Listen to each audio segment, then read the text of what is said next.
Welcome back to Boring. We're joined here by Wyatt Nouyan. Did I say that right? What's up? Yeah. Nouyan, yeah? You got it. Cool. Let's give us a little background story between you. Yeah. So, I mean, like, we kind of met in like grade 7, I Junior guess. high, yeah, roughly. We were kind of like homies for a bit, but we didn't really start chilling till like high school. And I feel like we didn't start making music till like 2 years ago. We didn't start making music till 2018, I believe. I sent Wyatt like my 7th beat that I ever made. This is when I was just starting out. Yeah. And I remember I like sent it to him like, yo, what can you do on this? And he sent me back a piano melody on top of it. It's funny telling the story because you guys will probably never hear this song. And this song, like, never. I fucking love this song. But like our buddy Austin, like, prevented us from putting this out. He's like, you guys cannot put it out. Is it bad or is it just... I like the song. I think it's bad. He's capping. Okay, there's sounds parts... like whatever. But anyway, so he sent me back this piano melody of what, like, an idea of what he was going to do on it. And I was like, this is crazy. And then he sent me back the vocals for it. And I was like, this is fucking nuts, right? Like, he sounds like The Weeknd, bro. Like, he does. Yo, you were too underrated. But before that, I've never heard this guy sing. I've never heard him like... I hadn't even tried singing, to be honest. That's the first time? That was like the first time I ever like tried to sing. So when he sent it back and I heard it and like you hear his voice. Yeah, I've heard his voice. Yeah. I mean, like, no, like talking voice. Like he sounds... It doesn't sound like that. You know what I'm saying? Yeah. So when he sent that back and I'm listening to it, I'm like in my living room with my parents, like watching TV. Who goes wrote this, yo? Literally. I'm like, yo, literally. I'm listening to it and it's just, I'm like, what the fuck? Like, just blows my mind. So I'm like, yo, okay, we need to get into the studio ASAP. So we did with our buddy Austin. Tried mixing the song for about... we worked on it for a long time. Like our first song, we worked on it for like 6 months or something. Yeah. Dang. And you guys will never hear it. That's actually, yo, you gotta give me a sneak peek afterwards. Okay, for sure. Yeah, you'll hear it afterwards. But yeah. It's probably better than what you're trying to say. I'm telling you, I like the song. That's because it's not your voice. It's not your vocal. It's my beat though. Yeah, you think the beat is... Our buddy Austin hated everything about it. He's like, it's not going to work. But like we trashed it. We trashed it and we put out Insomnia instead, which is good. I heard that song. Yeah. Really good. That's our debut single. Yeah, you have a crazy voice. Thanks, man. I remember the first time we tried recording the song with Tony Tusick, if you know him. And like, it was back in the day when he was recording in his basement. And like, I remember I went into the booth and I did the take, I did the take. And then I was like, yo, like, can you turn on my voice a little in the mic? And like everyone just burst out laughing. Like I was in the booth and I could literally hear them. And we're all like smoking blunts, like high as fuck, like bro. Like. And I could just hear everybody losing their shit. They're like, yo, what was that? Like, what is up with your voice, man? Like, even the first time I met you, like I heard your voice and then Brennan, the guy, he's like, yo, this dude sings. And I checked you out and I was like, what? Yeah. It's like, what? It's weird. It is. It's like, it doesn't sound like you. Yeah. And I didn't even know I could do that. Like it was literally the first time I tried it. It just sounded like that. Like it just like, I didn't plan it that way. I didn't practice. Like it just was. So like, you didn't do any like, no, I haven't done like any vocal training, like nothing. Like I watched some YouTube videos, but that's about it. Hey, YouTube's a vibe. YouTube is a vibe. It is. It is. Honestly, YouTube has everything. For real. Except you can't become a doctor on YouTube. True. Be a little weird. You become a doctor of beats. That's literally how I learned how to make beats is like fucking YouTube. Straight off YouTube? Internet money, like, you know, watching Nick Mira's live streams and shit. Like, bro, they teach you in live streams? Like Twitch? Yeah, Nick is always on there. He's always like making like live beats, like tracks that you've probably heard, like by Juice WRLD, by like the biggest artists. Like I've seen him make the beats like on live, and that's how I learned how to make beats. Like no cap, That's crazy. I used to make beats on GarageBand. Yeah, that's how I started too. Really? Yeah. I bought a little MIDI keyboard and I had GarageBand, and then I bootlegged Logic, and I didn't like it, and so then I switched to FL. And I recorded that first song that we talked about on GarageBand. I got chirped so much. Oh, I was like, yo, I used to like make beats on GarageBand. Friends like, dude, what? Yeah, it's all about where you start though. I mean, true. Fuck it. True. Like it's to get the feel of it, right? Like I started on GarageBand. Like, dude, they're good add-ons. That's all I gotta say. Yeah, it's like really good. You add a drum there, you add a snare there. It's a beat. I didn't even know how to do anything. I just had like the MIDI keyboard and I had like the pads on it. So I just load up a bunch of sounds and I just play around. Oh, you would actually add the sounds? Yeah. And I just play around. Like I didn't even know what the fuck I was doing or how to even record or like lay out a beat or like, you know, like layer it out and everything. But yeah. I use the Do they still have those add-ons in GarageBand? You did pay for them now. They still have them. You get like a certain amount, but then there's like extra ones you can get for a bit more. But it's not too bad. It's like $30 or something. Like a month or like for all of them? No, like for all of them. You just buy them like as a pack. I think at the time I bought Logic, I kind of like, I think I got most of the updates for free. So like I have pretty much everything. They come as like instruments. For anything on on GarageBand. Same, but I only use GarageBand in school. yeah. Right. I was that guy who like at lunch just like go make a beat and be like, yo, this is actually sweet. Yeah. And then that's the vibe. Yeah, no, I used to make beats. I was making beats for a bit, but I honestly just like stopped because Logic's not the best for making beats, and Nouyan just got way better than me. Like I just was like, That's it's actually true though. He always wants me to make beats, and I'm like, no, I'll just go on your beats. Like, why would my beats are just like, a little bit worse than your beats? Like, why would I even keep making beats? So. I want to because like as soon as I started getting into rapping, I kind of wanted to lay off the beats. So I was kind of like, make some beats. Make some beats. Like, I'm like spending all my time. Cause like when you make your own beats, it's hard to like go on top of it and like lay down a melody, like rap on it. You know what I mean? Or like sing on it or whatever. So like I need like fresh ideas and like different shit that I've never heard before. Cause like when I make music or like rap, it's usually like right off top of the head, you know, like melodies and stuff that come to your head. Yeah. So when I hear my own beats, I've been making that beat for like 30 minutes. So like I'm already like tired of it. You know what I mean? It's not fresh. It has to be fresh. No, but that happens. Like once you start creating something, you know, you listen to it a million times and then you're like, you lose it. Yeah. It's just crazy, but everyone loves it. Yeah, true. I'm starting to hate, like that happens to me where if I make a song and I listen to it too many times, I hate it. Like even if it's a good song, I start to hate it. I start to hate it. All of our tracks. Yeah, like same. All of our tracks. Same. There's like a couple. There's like 3 or 4 that I still like. Stand out. Yeah. There's some that stand out, but there's just like some we just heard so many times. Because like when you're mixing it too, like it's just like, okay, you got to play this 5-second section like 100 times. 100 times. And it's like, yo, to get that perfect. Okay, no, you got to pitch that like just a little bit like, yo, bring the like the high end. You know, it's annoying as fuck, bro. Yeah. Yo, is it what does it feel like when you see that in the playlist?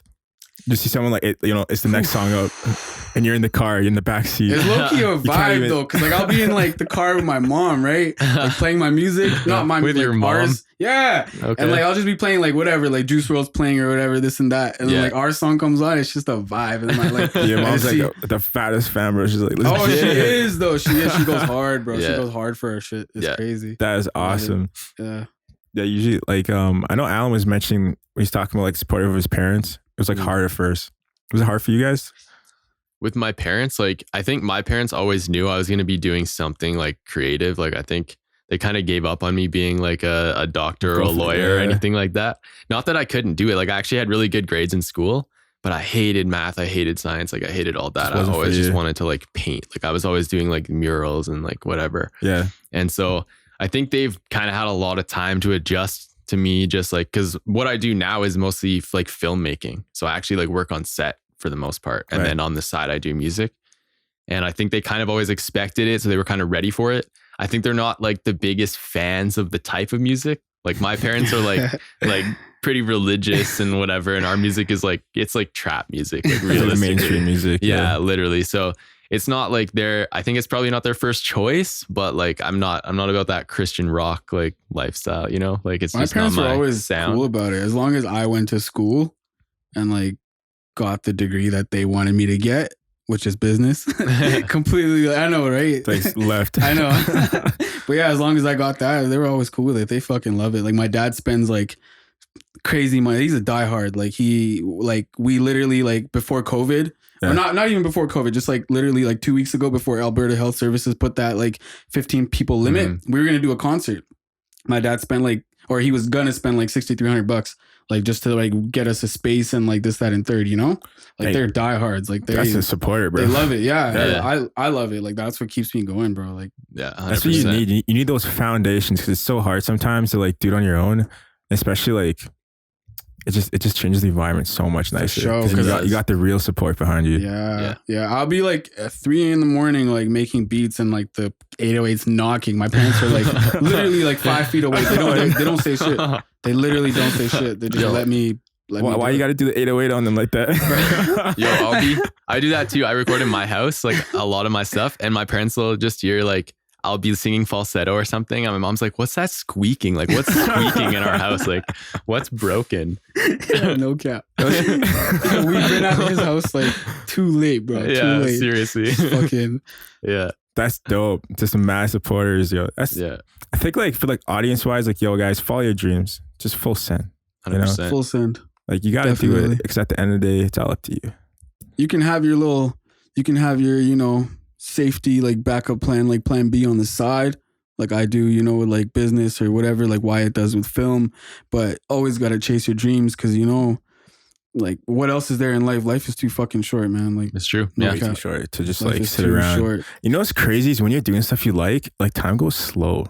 It's true. It's weird because you would think it'd be going faster, but it almost like goes slower. And it doesn't, like being in an office from 9 to 5. Like 8 hours of work, you know, that's like, okay, like you're just grinding like to fucking earn money to fucking pay rent, this, that, and third. But like music, like what we're doing, like, you know, if we ever make it big, like, you know, that's just fucking like you're just getting paid to literally do a hobby that's like, you know what I mean? Yeah. Like it's just a passion. Like you just fucking, it's crazy. Like doing what you love and getting paid for it, like, bro, it's not even work. It's like you're just doing what you love. You're doing what you're living life. You're not surviving anymore, you know? It's not like 9 to 5. I got to survive. I got to pay rent, this, that, and third. I got to wait for a paycheck, whatever, you know? It's lit. It's fast. It's lit. Your voice, though, I swear, someone's going to hear it and sign you.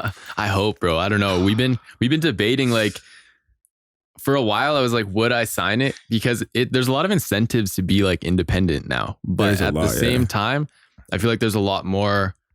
there's a lot of like smaller independent labels that are starting up that are starting to look a little bit more appealing than kind of what the label situation was maybe like because usually like they lock you in, right?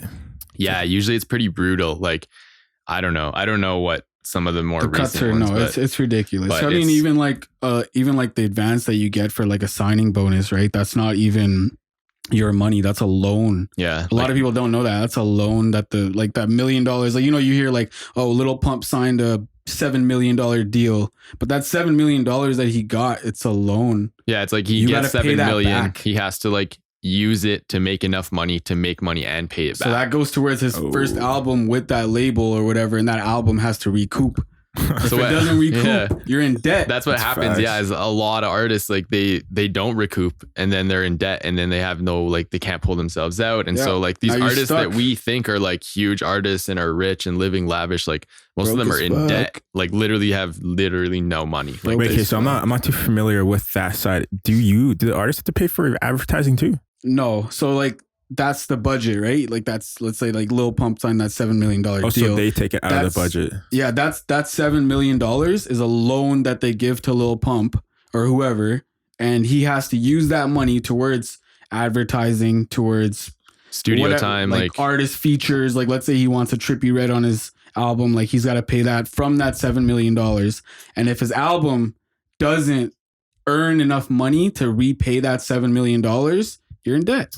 So the hope is that they give you 7 million, you use it to make 20 million, you pay them 7 million back, and then you keep the 13. But it never works like that. But it hardly ever happens. Works like that. Who's the guy who made the Cowboy song again? Lil Nas X. Yeah. He went broke. Yeah. Really? No, he's broke. Did you hear about that? I actually didn't know. He was like broke, and he's like, I'm dropping this album. I didn't hear anything after that. Wow. Like, did he drop it? He put out, like the 7 I didn't really follow him too much, but like after that song, I just didn't hear it. He put out like the 7-song EP. I think only the 2 singles did anything, like went anywhere, and he hasn't made anything since. It's been It's been over a year. It's been like a year and a half, maybe 2 years. Because he said he was broke like 3 or 4 months ago. Right. And then he dropped that album, I think. Did he drop it already? Then if he dropped an album, I didn't even know what you were talking about. He dropped another album? Like, okay, so I was reading it on, what was it? I think it was TMZ or a different other news outlet, but it was like Lil Nas reportedly broke, dropping music video and whatnot. And I was like, dang, okay, that's fast. The guy went broke way too fast. Less than a year.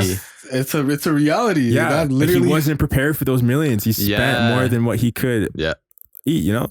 And then I see this post. I'm like, oh, crazy. He's dropping a song, and it'll probably go mainstream because he is mainstream. Right. So I'm just waiting for it to pop up on my feed to remind me again. I haven't seen it. I have no idea if he's already dropped it. Don't quote me on that. I haven't been up to date, but I honestly didn't even hear about it. I don't even know. And it's crazy to think he had the number one record. Beat all other records of like how long a number one record was on the charts. He beat like Mariah Carey. Like who would have like, you know, it's crazy. He wasn't built for that. Like too much money came too fast. Too quick. Yeah, it came quick. Like he literally went from being a nobody to like the biggest artist. He had an Instagram account, like a Nicki Minaj fan page. Yeah, literally. For real? With like, he used to run a Nicki Minaj fan page. And that's how like he promoted Old Town Road. That's the last thing I saw from him is he went as Nicki Minaj for Halloween. He had like the fake boobs and everything. It was really funny. And I think 50 Cent commented on it like, yo, Davies. I've seen all that. It's crazy. That's funny. He's actually too funny. Yeah. He had like the tits and everything. Yeah. I wish did he come to Stampede last year? He did. And I actually went, but I showed up like right as he was getting off stage. I was so cheesed. But literally, he came out. He did Old Town Road. And then he did, I think, Rodeo. And then he did like half of Old Town Road again. And then like went off stage. Like he was literally on stage. Like people bought tickets to this event. And he didn't even do like the songs off of his EP. He just did 2 songs. He just did like 2.5 songs. Like it was really weird. He literally came out for maybe a maximum of 10 minutes. What was he booked for? Do you know what the show was booked for? Like half an hour at least? Yeah, I mean, it was like a regular show. Like I've been to it was at the tent. Which tent is it? Like, is it just Cowboys? Cowboys? I think so. Because I've been to Big Sean there. I went to Diplo there. And they were there for a long time. And they were there for like 4 or 5 hours. Like Big Sean did like his whole set list, and like Diplo did like a bunch of major laser stuff. Major laser. But yeah, he literally came out for like 6 minutes. I was like, why did you even fly to Calgary? Like, what's the point? Yeah. If you're going to come out for 6 minutes and then leave, at least. I guess he thought he was too big. If he didn't have anything else to do, just come out like every hour and do Old Town Road again or something, you know? He did it twice. So I was like, why didn't you just wait like 30 minutes and then do it again? And then like, the remix and then. Yeah. It's like an ad, bro. It's like an ad. Every like straight up. New ad. Straight up. What better place than fucking Stampede, bro? Like, come on. I know, it's lit. It's like Stampede was designed for this guy, and he could only give us 6 minutes. Shout out Nick though, Turbo. He like has been doing this fucking country rap shit like way before Lil Nas. Like the guy that we were talking to you about, Turbo, signing Internet Money. Yeah, doing it way before Lil Nas X. But like obviously like Nas X like blew up, you know, whatever. But so people are always gonna say, oh, he was the first one. But nah, Nick, Turbo, shout out Turbo, bro, been doing it. He's crazy. But you know, he made memes. Yeah. Like apparently he said he spent like hours just making memes about Old Town Road. All the memes that you saw, like that was him. Those were him. Like the horses in the back, like with the fucking horse hanging out the truck. That was all him. Yeah, and that's marketing genius. Like no cap. That's crazy. I props out to him for that. Like I don't know if you guys. I'm not trying to get too deep into it, but you know, during the election that just happened, they disabled all hashtags. No way. Really? Yeah. Like on Twitter or on Instagram? Just really? So, like, that's the thing with Twitter. I was watching this Joe Rogan podcast and they had like the exec from Twitter and they were talking about trans people and how if you talk against or like if you're having you can't mention anything. You can't mention anything negative about trans people. You can't have a conversation. You can't have a debate. You can't have nothing. You can't have two sides of the story. They will literally like ban you. Yeah. And like the thing is like podcasts, they're made to have conversations. Yeah. That's the thing. Like we are on here to have a conversation. You know, if you don't like it, too bad. I mean, the world gets better through conversations, through a debate. Like, you see both sides. But if you have an idealistic like it starts to become idealistic rules on what can be said. Exactly. Exactly. Yeah. It's ridiculous. It starts to like take away the freedom of speech. Yeah. Need conflict to grow. All right, but not trying to get too. Let's get back to music. That's a little off segment, but yeah, like artists have it hard.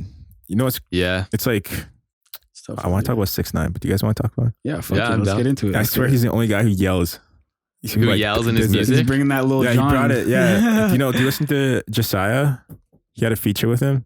You know who that is? Josiah. Is he that Screamo guy? You mean it's like JASI. The guy that sounds kind of like X or kind of doing the same thing as X, like with the Screamo shit. I'm not sure, but he has like a lot of yelling. He yells a lot. Yeah, right. Same guy. Same guy. Yeah. What do you guys think about that type of rap? Honestly, I fuck with it, bro. Yeah, it's sick when for performances and shit, bro. That's like, fire. I'm a rager at heart, bro. Like that shit gets me pumped. Like I love distortion. I love Yeah. All that shit. I like it loud in my fucking ears, you know, like blow my eardrums out from you. Yeah, and like to mix it, like I don't know, to mix that with like my genre of like hip hop, which I fucking love. It's dope. I fuck with it. Yeah, I love that. Best of both worlds, you know. It's so like, man, 6ix9ine. Do you guys like 6ix9ine? I'm not gonna cap. I used to like a couple of his songs. I like Gummo. What is it? Is it a new one? No. That's the first one. The first one that made Gummo. Is it the one? I don't know. Gummo and Kuda. Like I like those two songs, bro. Like I vibe to them all the time. I haven't really heard any of his old stuff. I only heard that one album, the one right before he went to jail, the one that had like Tory Lanez on it and all that. Like I don't know. I fuck with that one. That's the one that had like Kiki and like.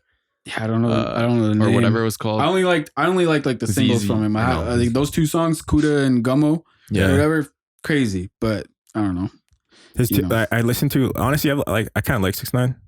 Not like to the degree of like like rep, but like his the songs that he released right after he got out, they're not bad. No, and I didn't listen. You didn't listen to them. Like I had nothing wrong to say about them. Right. It's just that it's 6ix9ine. The thing that made me, aside from all the snitching and shit, like I'm not a street guy. Like I'm not a gangster. You know, whatever. Like that doesn't really affect me. I feel like we can't really. You know what I mean? That. Like the snitching and whatnot. The part, like what fucks with me though is like the guy's too fucking disrespectful. Like King Von literally a couple days ago died, right? Yeah. And fucking Lil Durk posted up a picture on Instagram, like, you know, like talking about it, whatever. And then 6ix9ine has like some laughing emojis in the fucking comments telling him, yo, you still rapping. I don't fuck with it. I don't fuck with it. Yeah, he does a lot of that. I don't fuck with it. Yeah. I think fuck with it. Because I really fuck with Durk and I fuck with like a lot of Chicago rappers and shit, right? So no, I wonder, annoying. Like, bro, you're gonna get capped. I actually wonder if that's like his legit personality, or if he does that like just for the attention. That's like exactly, that's what I'm saying. Like, I think he's been doing it so long that it's become him. Right. Because I don't know if you listen. Do you guys listen to the podcast yet with Logan Paul? Yes. Yeah. Impulsive. Yeah. I watched some clips from it. I haven't seen the whole thing. I've been watching it. He's literally that person. Right. Yeah. Like he even says it. He's like, yo, if I'm capping, I'm capping, but I'm gonna stick to this until I die. Right. But hey, his last album only sold like what, like 45K for because they bundled it. Yeah. No, it was supposed to sell 150K, yeah, because of the bundles, but then they took off the bundles, and so it only sold 45 first week. Yeah. And he was talking all shit to like Trippie Redd and shit, but Trippie sold like 65. So you bite the hand that feeds you. What do you expect? You know what I'm saying? True. No. I did fuck with the fact that he like got out and he did a music video like right away. Yeah, that was so smart. That was sick. He's funny. Yeah, I'm not gonna lie. He's funny. True. Like it makes me laugh, but at the same time, it pisses me off. Yeah, fair enough. Honestly, I thought YouTube was gonna censor him. Right. Because you know how like they shadow ban? Yeah. I swear they were going to shadow ban him, but they didn't. Yeah. No. Weird. He was number one trending for the longest time. Money. It's true. Yeah. They will let whatever, you know, like we had our YouTube channel deleted when we first put out, our music.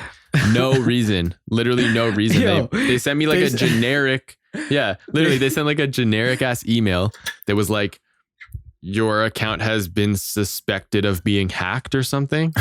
Here's the appeal form. They were like claiming that we're like, you know how like people comment on like every video trying to promote their shit. Yeah. They're trying to claim that we were doing that, but we literally commented on like nobody's. Like you just created it, posted on it. We just only had it for like a week. Yeah. Like, and we just have our Sandstone page like that we post our shit on. We had it for like, literally like a week. Yeah. Did not comment on anybody's videos, but they were claiming that we're like, I don't know what the and there's no way to like appeal it. Like you can't talk to like a real person. You just fill out a form and you cross your fingers. That's true. Yeah. And it happens to me. It's happened to me a couple more times. And thankfully like they didn't delete our channels the second couple times or like the second and third time. But the first time they just terminated our channel. Like it wasn't even a temporary ban. It was like they had deemed that our account was so bad, it had to be permanently erased. Like, and we had one music video on there and that's it. What? No comments on anybody's videos, no nothing. And I swear to God, somebody reported us. Like, no maybe. Cap. No cap. It has to be a big creator. We had one dislike, so it might have been that person. Yo, someone was like, it was probably Kazdan. It was probably Kazdan because we cut him out of the video. Yo, fucking Kazdan. You guys just name drop like that. Yo, if that happened to my YouTube channel, I'd die. I'd cry. Yo, bro, we were so sad. Literally the most stressful thing I've ever been through. Because like our insomnia video, what is that like? What 10,000? Our video is only at 2,000 now. It was at 10,000, but then it got deleted, and everyone already seen it. So we had to repost it. The new one is only at like 2K, which is hilarious because like just the audio versions of it are at like 60, 70K, and like the actual like official music video is at like 2,000 views or something. It's so weird. It's fucked. It's rough, bro. Yeah, there's more work that goes into that music video. Oh yeah, literally, bro. I swear, like that video was what, like at least 100K worth of like it would have been probably. It would have been, but like we got it done for free. You know what I'm saying? Like 100K. We got the hookups. Is someone calling that? No. Okay. Sorry. All good. Yeah, that's crazy. So you said $100K or 100K streams? Sure. No, dollars. Well, worth of production. That's because we shot with like Sate gear, and so we had like an Airy Alexa, which is like a backstory. Wyatt went to Sate for film school, so he's let you use it. Yeah, so we nice. We got to use it, and it's like $100,000 camera or something. That's what they use. It's crazy. That's what they use that on like the Avengers and like most like big budget movies. How big is that? Well, so like actually like physically. Yeah, physically. So like the one we had at Sate was the older model. It's a 2K version, so it's like maybe about this tall and about this long. And without the lens, and then you put the lens on. So it's maybe like this long, this massive. Tall. How heavy is it? Heavy, it's probably, I think it's like heavy. 60 or 70 pounds. I was expecting like 30. Nah, actually, you know what? It might be like 40 pounds. It might be the older Airy film cameras though. We shot some on film, and those are like must be heavy. 70 pounds, like literally 70 pounds. Backpacks? It's not really like a backpack, but you've got like the big film like canister, like where the reels like on top, and like, and it's like full metal bodies and stuff, like, because they're old, but they're sick.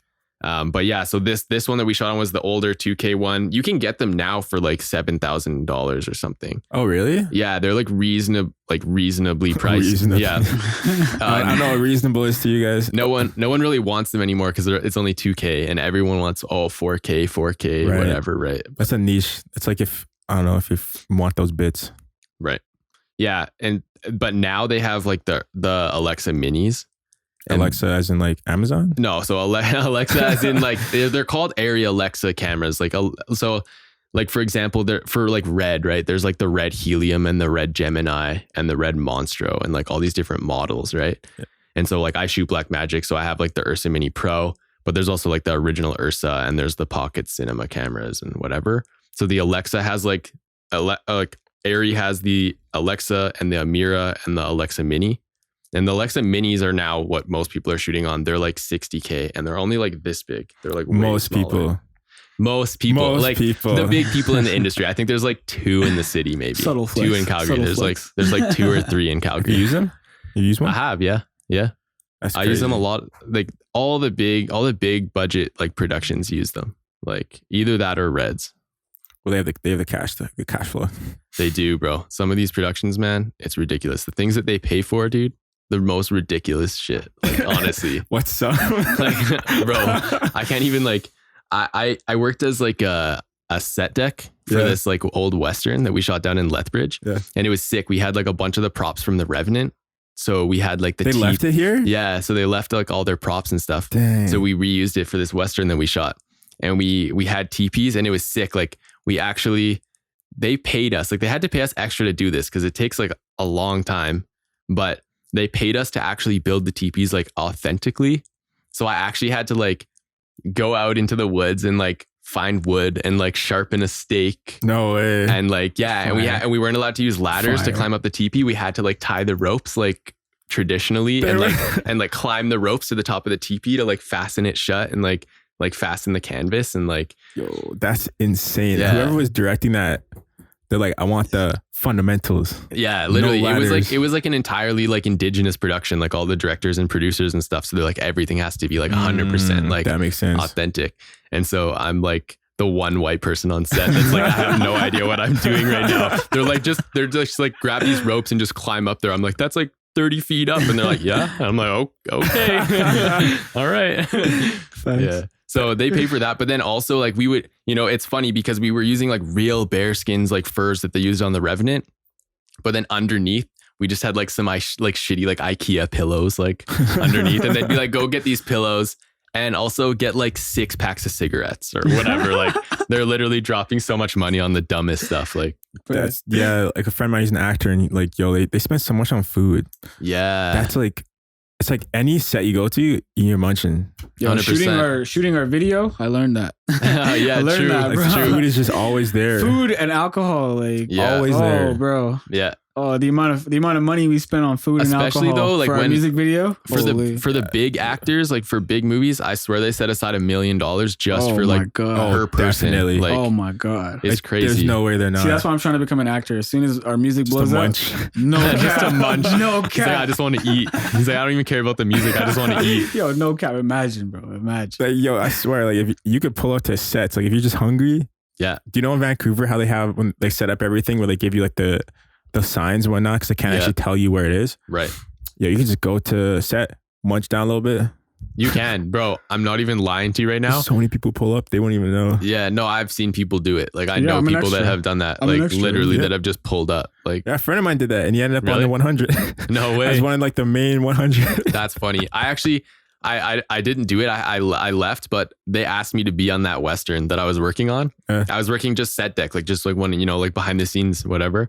And the director walks up to me and she's like, "That's a sick beard." She's like, "You kind of look like you're from the 1800s or something." Is the same one you have right now? Yeah, it was a little bit less. It was more just in the front, but like she came up to me and she's like, "You have the right look." She's like, "Can we get him in wardrobe?" And I was like, I have another job. Like how are we gonna get the shot if I haven't like set it up? Like I was like, how am I gonna go be an actor now? And like she just didn't didn't care. She was like, "This guy looks right for this. Let's just put him in." And everyone's like, then who's gonna dress the set? Like, what do we do now? You should have full sent. I was gonna. I kind of wanted to. You should have done it. I'm pissed. This is the first time I'm hearing this. I'm pissed. I am pissed. You missed out, bro. I know. Maybe in the future they'll do it again when COVID's over. Are we allowed to cuss? By the way, I've been cussing. Yeah, like crazy. Okay. Yeah, like I think like all of them. Honestly, it's like 70% are E. Okay. Facts. I just wanted to make sure I cuss like a whole. It's your audience too, right? Yeah, facts. That's true. It's all your parents. Okay. Oh, they're fine, dude. Yeah, they have to be. Yeah, no, it's okay. It's Gucci gang. We're out here. All right, gang. It's fast, bro. You should have done it, man. I know. I don't know. Maybe in the future. I wasn't really in acting mode yet then. I was a little more like shy. I feel like I'm more in acting mode now from this music video. I feel like I kind of like my confidence is up a little bit. Yeah, once you hop on camera like once or twice, you get easy. Yeah, because you always expect like there to be more negativity or you just expect something that you don't know because it's something new, right? Yeah.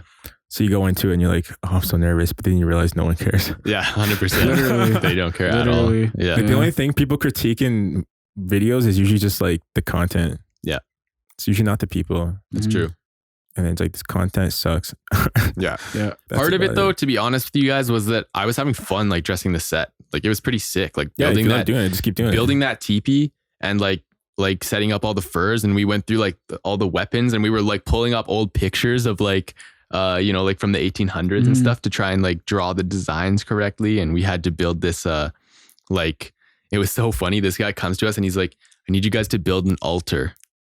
And we're like, "Okay, what's an altar?" And he's like, "Well, so you have to walk down to the river." We were in Lethbridge. He's like, "You have to walk down to the river, find this special clay, put it in this bucket, bring it up." He's like, "You have to make it into like," he's like, "Think of like a cake."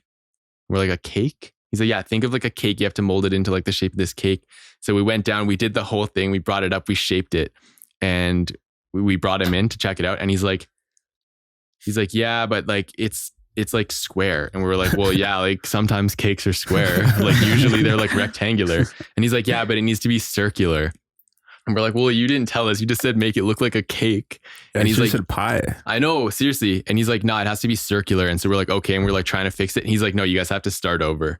We're like, "What?" He's like, "Yeah, the clay is already hardened. You guys have to go back." So we had to walk all the way back down to the river, fill up our bucket with clay, like come back up, like remake it. Yeah. It's crazy how they follow tradition like so deep. Yeah, that's awesome. They were really intense about it. Awesome. I respect that. I love that when like you're watching a movie and then you just see like the fundamentals. You see the foundation of it. Yeah. Like, they didn't skip. Like I love that when you can see the tiny little details that they like put so much effort into. Yeah.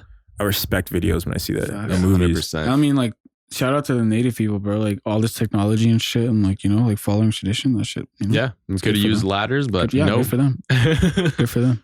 Yeah, you got to keep that tradition in the family. Yeah, I like that. So you guys are dropping some music videos, right? Yeah, we just We're just coming out with Poseidon. This is probably the hardest we've gone on. This is maybe anything. Yeah, this is honestly, this production like has been like no other, bro. Like the amount of time we spent, like it's literally like a short film. It's gonna be way longer than our other videos. Like we have like a whole beginning like intro sequence, and it's gonna be like an 8-minute video or something. Yeah, I mean, if you guys have seen like our other videos and stuff, like there really wasn't like a storyline. It was kind of more a music video, like traditional style. Mm-hmm. This one, honestly, like a short film. Yeah, we actually like wrote a script for it, and like we shot for maybe like a whole like 2-3 weeks. Yeah. Like, what made you guys change your mind? Like going into the short, going to like short instead of honestly, like I just feel like everyone kind of does the traditional. Like I feel like all the music videos I see are kind of the same thing. It's like they have like somewhat of a storyline, but it's not. Yeah, like sometimes they do, but especially with like rap and like hip hop and trap and even R&B and stuff. It's kind of just like look cool in front of the camera in front of this like cool spot. A lot of the music videos from this city is like, let's post up in my kitchen with a shisha, or let's like go in front of the 7-Eleven with the homies, and you know what I mean? Like the SoundCloud vibes. Yeah, 100%. Like they're all the same thing. And we're like, nah, let's actually do let's do a story. Cause even the people that kind of do story videos, I feel like they don't really take it that seriously, or they don't shoot it that like, you know, it's kind of like cheesy. It still looks like a music video. You know what I mean? Yeah. Like it's Kaim song. Kind of. I mean, Bonita? It had a storyline to it. Yeah, it did have a storyline to it. Yeah, which I think is going to continue. Oh, really? Yeah. Don't quote me on that. But yeah.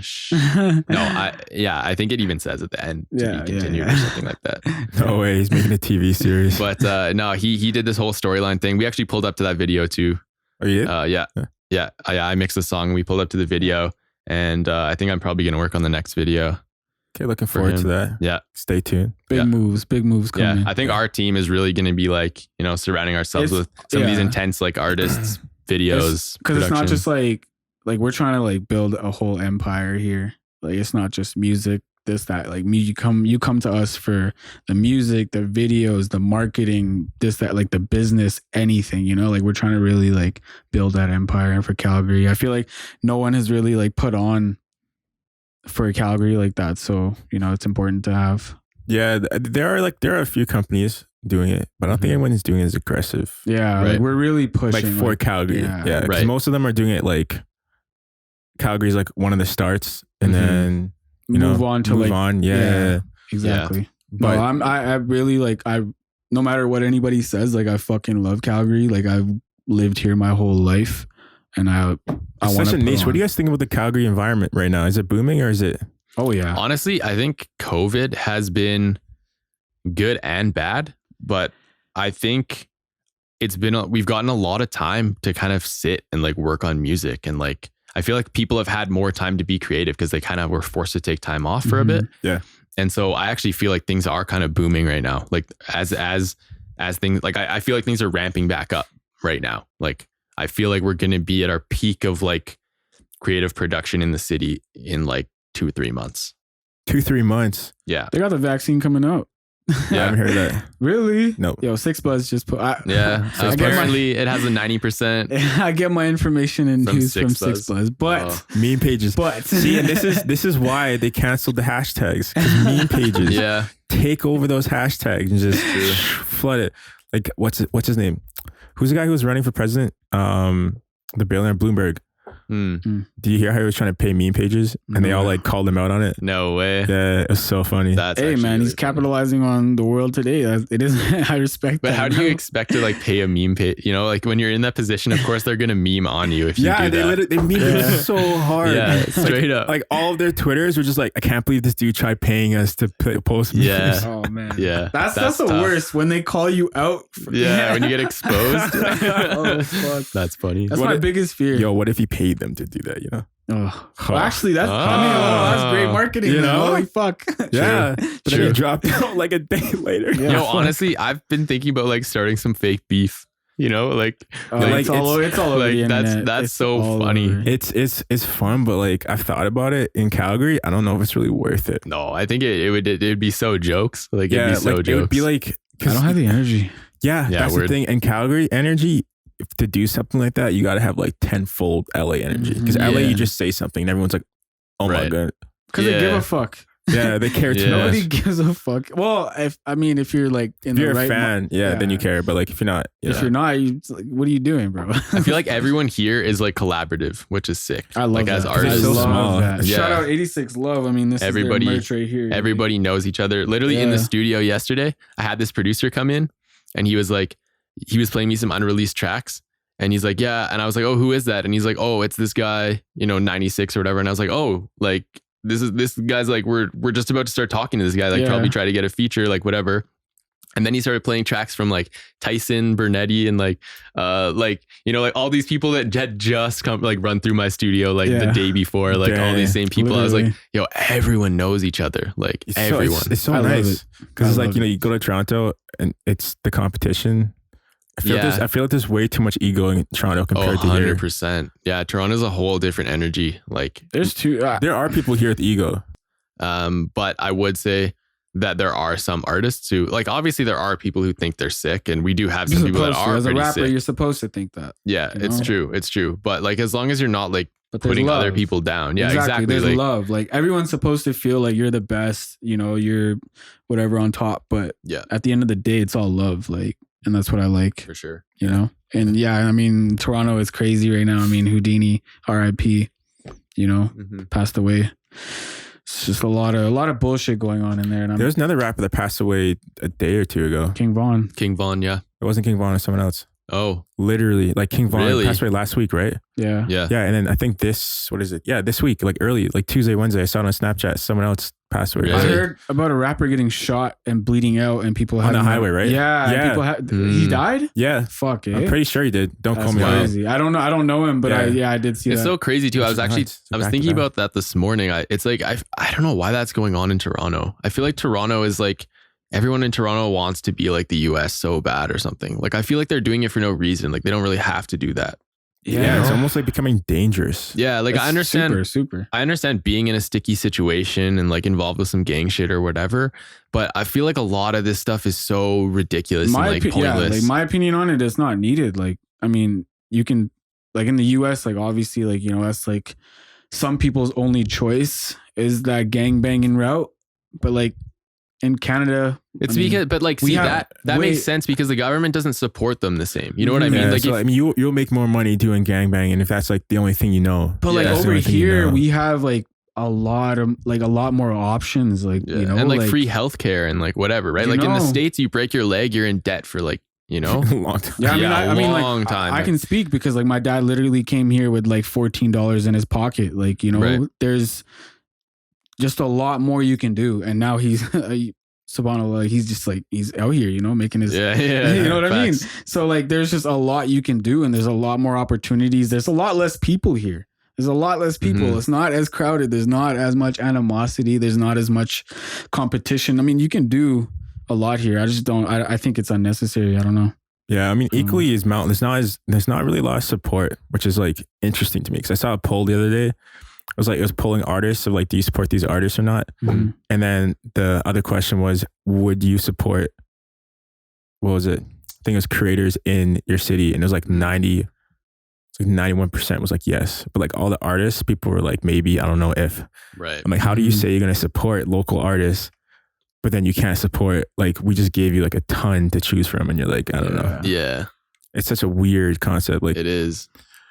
I don't know if it's because like Calgary isn't really, we're kind of like the conservative 9 to 5, get a job, go to university. Very industrial. It's not very, it's not very like artsy. No, it's not at all. It isn't. No. Well, I mean, we have like oil, right? So like when you grow up, what do your parents tell you? It's like, it's slowly turning into tech though.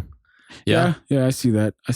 Very slow. And when it does, I hope it takes off. Like I hope the creative space just. I go to say, it's crazy. It's a lot of tech shit going on here. Yeah. It's weird. We actually get like a lot of movies that film here, but they're like never produced here. Like people come here from the States, they bring their whole production team, and then we just kind of like fill the spaces. So they hire like production assistants and like extras and stuff from here. but they almost always bring like their main key roles and the production, like the producing is almost always from the States, which sucks because we have like some of the highest trained people here. But it's crazy because people will live here and they'll like go to Vancouver for 3 months to work on like Riverdale or whatever. Yeah. And then they'll come back for like a month and then they'll go back again to work on like the next season of whatever. And that's the disappointing thing too. Is like I even had an actor on, I think it was like 2 weeks ago. Yeah. He was even saying that he's like, if you're an actor in Calgary, if you're looking for jobs when they come, you're going to be a side character. Like you will not get a main slot at all. Oh, 100%. I know a lot of people that they're from Calgary. They live in Calgary, but they put Vancouver in their bio just so people will consider them. I'm not even joking. Like it actually is a thing. Wow. No, like you have to like, I know like some actors who, you have to pretend like you're always in Vancouver. Yeah. Like their agents, they tell their agents they're in Vancouver. They tell the managers they're in Vancouver, even if they're in like Saskatchewan. No, they're still in Vancouver. It's actually what happens. And then as soon as they get the job, they book the flight and they go to Vancouver and they pretend that they've been there the whole time, but they actually live here. That's what I want to put on for Calgary. I know maybe I feel like we deserve so much more than we have. For real, we have so much talent here. Like I swear, like the music that we have, if more people heard it, like oh my, like I'm not even capping. You guys listen to Wyatt's, and if I'm a capper, if he doesn't sound like The Weeknd, unfollow me because I swear he sounds like The Weeknd. Definitely sounds like the fucking Weeknd. Like that is the most known thing I've heard. We're trying not to go for the comparisons too much, but it's true. You can't run away from it. It's true. You know what? I'm starting to kind of be okay with the comparison again because I feel like his sound has changed so much now, right? Like I don't really sound like the current. You know, I sound like the older stuff. Kissland. Yeah. His new stuff, man. I don't know that new. I haven't heard it. Did you hear the Spanish After song? Hours? No. Did you hear this? I know you don't like it. I know you don't like it. Spanish? I like that song. He did Spanish, bro. He did a new Spanish song. I hate it, bro. I hate it. I swear to God. It's honestly though, it's not even the song that I hate. It's the video, bro. Oh, the video? So whack, that's the thing. bro. I watched it with. I listened to it. When did it come out? It came out like 4 days ago, 4 or 5 days ago. Was it trending? Maluma. Yeah. Is it trending? It was trending. It's trending for sure. Yeah, I didn't click it, but I think I saw it. But like, I keep thinking back, you know, like Trilogy and Kissland and even Beauty Behind the Madness, even Starboy, right? Starboy was starting to get a little bit more pop, but like he's always been such a serious artist. He built the whole persona, never does interviews, has this whole thing built around. And then he hops on this track with Maluma, dude.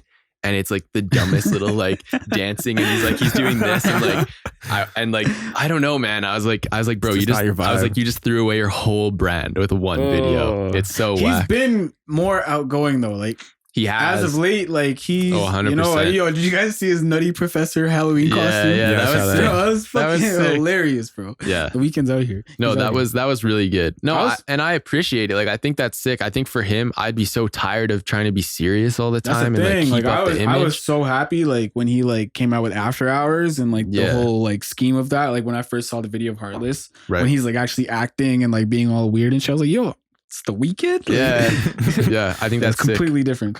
Fucking fire. What do you think of Jaden Smith? I fuck with Jaden Smith. I feel like I was honestly thinking about Jaden Smith earlier today as well, more from like a fashion perspective, but I really fuck with his whole like image and like branding and all of that. I really liked his first album, Sire. I did. Sire was really I didn't good. like the second one as much. The one that just came out. Aries or Aries? Yeah, I don't know how to say. I know that was his second one. Is there a third one out? What, bro? What's the one that he just released like a month ago? Is that I haven't even heard it. Like the one where he's like "Be Happy"? It's like happy songs. Oh, that one. It's like the 70s theme. Yeah, and he's got the bell-bottom pants and stuff. I didn't even know. I about vibed with that album. Yeah, some of the songs really. Yeah, I thought that was cool. I thought that was like a different direction. It's maybe not as much my style as what he really started feel too with. Different, but yeah, for his style, like I feel like that's like his.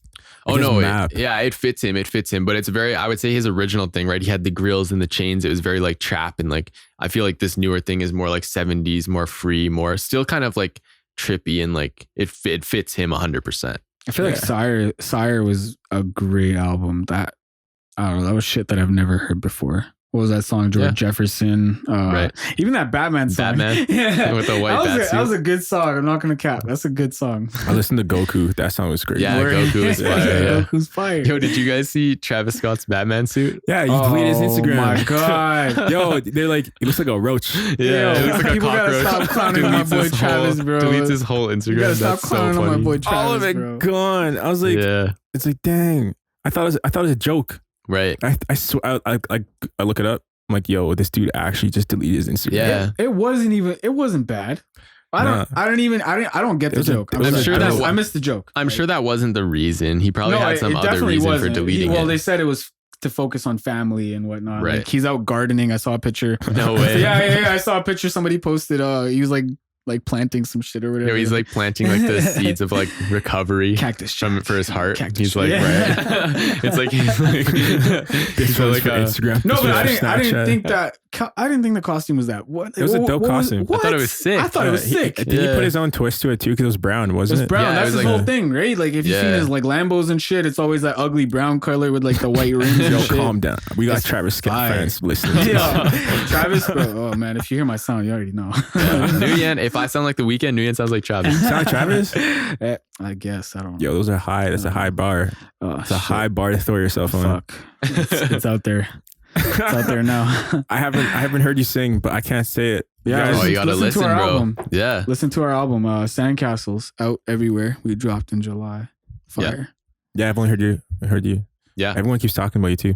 Everyone's like, this guy's the most underrated artist. Yeah, I keep getting messages and like, I commented on some guy's post the other day. I just liked it. And he was like, the king of vocals liked my comment. He messaged me and he was like, bro, thank you. Like he was like, he was freaking and out. Wyatt's mixing game? Unreal.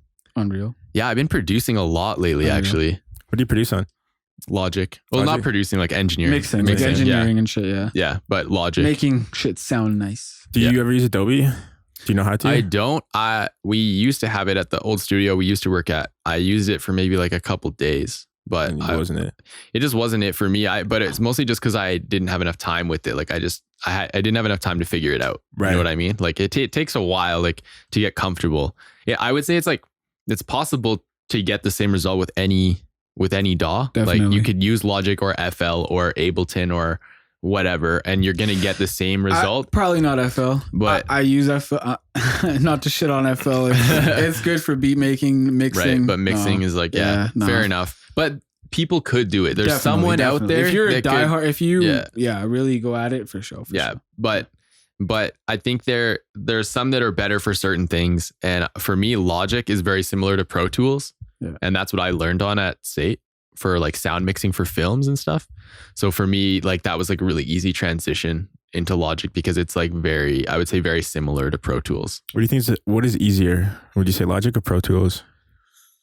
I think it's tough. I would say Logic is easier to learn. Pro Tools is easy because it's kind of just a blank slate.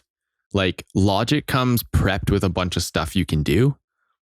Pro Tools is basically just it's just empty. But you customize it the way you want. Exactly. But the amount that you have to put in is more. Yeah, you got to do way more work with Pro Tools. Industry professionals, like they use Pro Tools for mixing. Like no one's going to use. Right. But it's all like third party plugins and stuff. Like I don't even know if Pro Tools comes with plugins or anything, but Logic comes with, it comes with an EQ, it comes with the compressors, it comes with like a lot of the stuff. Yeah, the stuff you'll use for mixing. It's built in. But Pro Tools won't. You'd have to go out and find it and download it and set it up. Right. I didn't realize how expensive all those things cost.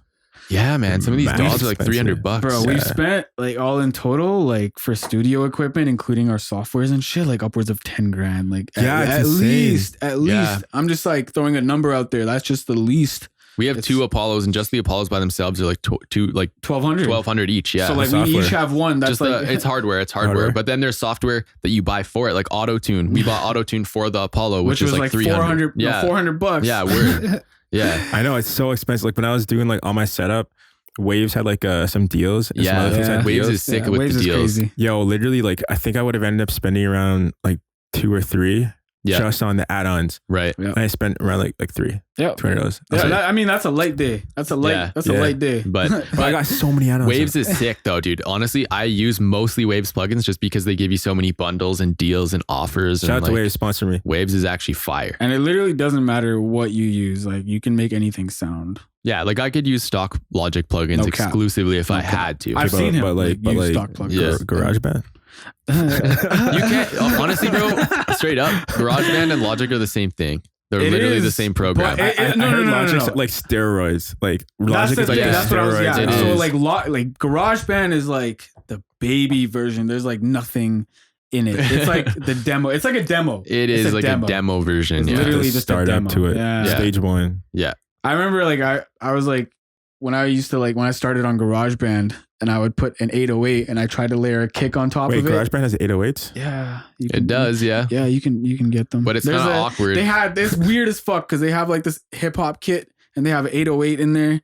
And like you try to layer a kick on top of it, and it's just you can't. Yeah, it'll clash. The amount of fucking Jesus Christ, like it's not good. It's not good. It's not good. Like, I don't think that's a good start. No, it isn't. That's why I upgraded after that. Like, I have to fucking move on from this shit. Yeah, it's facts.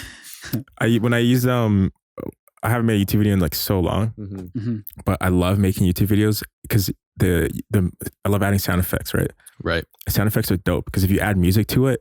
If you listen to music enough times and you have a sound effect in it, you can position the sound effect for like the perfect alignment of the music. Yeah. So it's like the music hits and then the sound effect hits and it sounds like it's like seamless. Yeah. It's like the best feeling. We did that a little bit in our music video. Yeah. When you see, like it's perfect. See. Yeah. And we got a couple effects that are like tied into the song. Technically it's out. Yeah. Technically it is out by the time of this podcast. So yeah. Poseidon. Go stream that shit everywhere. Sandstone City. Poseidon. The crazy thing is like, see, this is why like I can explain this to you guys. Yeah. Because like music tells a story, the video tells a story, and every little thing in it tells a story. Yeah. No, you can't really explain that to someone else. Because like when they watch a YouTube video, either they're watching it for the music or for the content. Right. But everything tells a story. Yeah. 100%. Like some YouTube videos you watch, you don't realize it, but like, the person who was editing that and putting the music in it is literally telling you a story through 100%. The music. It's a little bit of a gift and a curse, to be honest, because so long. My problem now is I'll watch a sick music video, and I can't focus on the video. I'm like, how did they do that? You're just pointing out like all like, you could, or like critiquing it like, I would have done this like that. True. Even like listening to music, it's like, bro, why the fuck are these hats so loud? Yeah. Why the fuck are the vocals so loud? I remember this guy. Why didn't they put this? This guy messaged me. He's like, bro, I can hear all the pops and clicks in 2C Slide. Yeah, bro. and Drake, literally, I'm listening to Drake's 2C Slide like on my headphones or whatever. Yeah. Like, it's weird as fuck, but like I go to sleep listening to music. It's hard. That's not weird. It's not weird. Okay. Well, as long as it's not like a lot of people tell me that's weird. Yeah. They're like, how can you fall asleep listening to music? But like, what kind of music? Hold on. Well, I was listening to Drake's 2C Slide, right? Okay. And I couldn't. As long as it's not 6ix9ine. And I couldn't fall asleep. You can sleep with 6ix9ine on your brain. Oh God, you are built different, bro. You're a different type of human. Jesus. But I couldn't go to sleep. I'm listening to this song and like I'm about to fall asleep, but like all I hear is like clicks and pops and like I'm like, okay, they cut the vocal right there. They didn't merge it. Oh, yeah, like wasn't they like didn't clean. Crossfaded. They didn't do this. Oh my god, I can't listen to this fucking song with headphones. Like I can listen to it with speakers, but with headphones I can literally hear everything. No. You know what's the most annoying things when you're listening to a song and it's too long. True. That's a thing nowadays, isn't it? Yeah, that's a thing nowadays. Like, I'm always gonna say this: 3 minutes, perfect. Okay. I feel like even over 3 minutes is too long. No, but like, yeah, to a degree. Like, I like it. I like 3 minutes. 3 minutes is like my max. Literally, like anything that's 4 minutes that I'm listening to, I delete it. No, like me personally, like I'll listen to a 4-minute song. Like I love music. It depends. It has to. Nowadays, the type of music they put out, like if you have like a little keyed on for like on one song for like 4 minutes, it's a little too much. Keyed, don't know what that is. Keyed, Lil Keyed. Young Thug's an artist. Young Thug's artist. I thought you were talking about like actual thing. No. No, but like if you have like like one of the new guys, like I don't even like Lil whoever, right? Like if you have like Lil whoever, Young whoever. We got so many of the that littles. might be a rapper's name. I don't know. If you're Lil whoever, I'm sorry. But yeah, like you know, if you have like a 4-minute song by them, like you got like 4 verses, like nah, fuck that. Like I hate it when they like repeat, you know? That's what it is. It's, like it's because it's like, yo, I swear the song could have ended at like 2 minutes. It's okay to make a short song. Like I don't know if artists get afraid to make short songs. Honestly, people are starting to do it. The last they need to. Because I mean, it's do you listen to X at all? XXXTentacion? Yeah. Yeah, he rest in peace. is like notorious for making like 30-second songs, a minute 30 songs. Like Jocelyn, what is it? Sorry? Jocelyn? Is that the song? Yeah, Jocelyn. Yo, that song's perfect. Like, yeah. Oh, Jocelyn Forbes. Yeah, that song is perfect. Fucking brilliant. Right. Like, fuck? Yo, when I heard that song, I was like, there's nothing wrong with it. Nothing. Right. It's perfect that whole time. album. It ended perfect, started perfect, had perfect like drops, highs. I was like, yo, people need to make shorter songs. Yeah, honestly. Like, it's a vibe. I struggle with that with my beats. Like when I'm posting on YouTube, I'm like, should I make, because like when I do it, I usually structure it 3 verses, 2 hooks. But it's, I don't know. I sometimes like, because like those beats turn out to be like 3 minutes, like 15 seconds or whatever, but like what sound like, and that doesn't sound natural to me, you know, like when I'm doing that, I just do it because that's just like the natural structure of a song. Yeah. But what sounds more natural to me is just like a shorter beat. Like, cause like you feel like it's dragging, right? Like it, like it hits that peak and then like that one. And I'm is like, just okay, dry we've already heard like, this part again. Now you're just repeating that part for like the 3rd verse and then the 3rd hook. And it's like, I do it because that's what artists demand. But like, it's cap, bro. Don't do it. I know I shouldn't, right? I've noticed. I've noticed that the trend now is like hook, verse, hook, verse, hook. That's it. Done. 2 verses. Done. That's it. Yeah, exactly. Done. And that's like a 2-minute 30-second song right there. Like, you know? Do you guys ever listen to a song for like 10 seconds? You're like, this ain't it.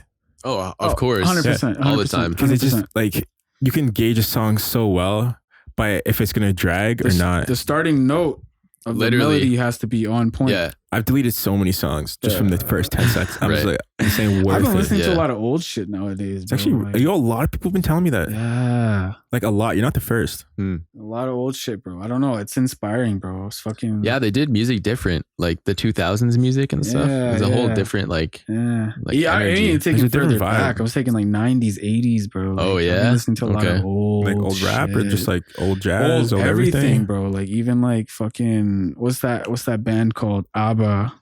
Oh, ABBA? Really? Yeah. Okay. Like just like I don't know. I've been trying to experiment with right. like, different sounds and shit. Like I'm into like the super synthy shit right now. Yeah. Yeah. What's the difference between like 8-bit, 6-bit?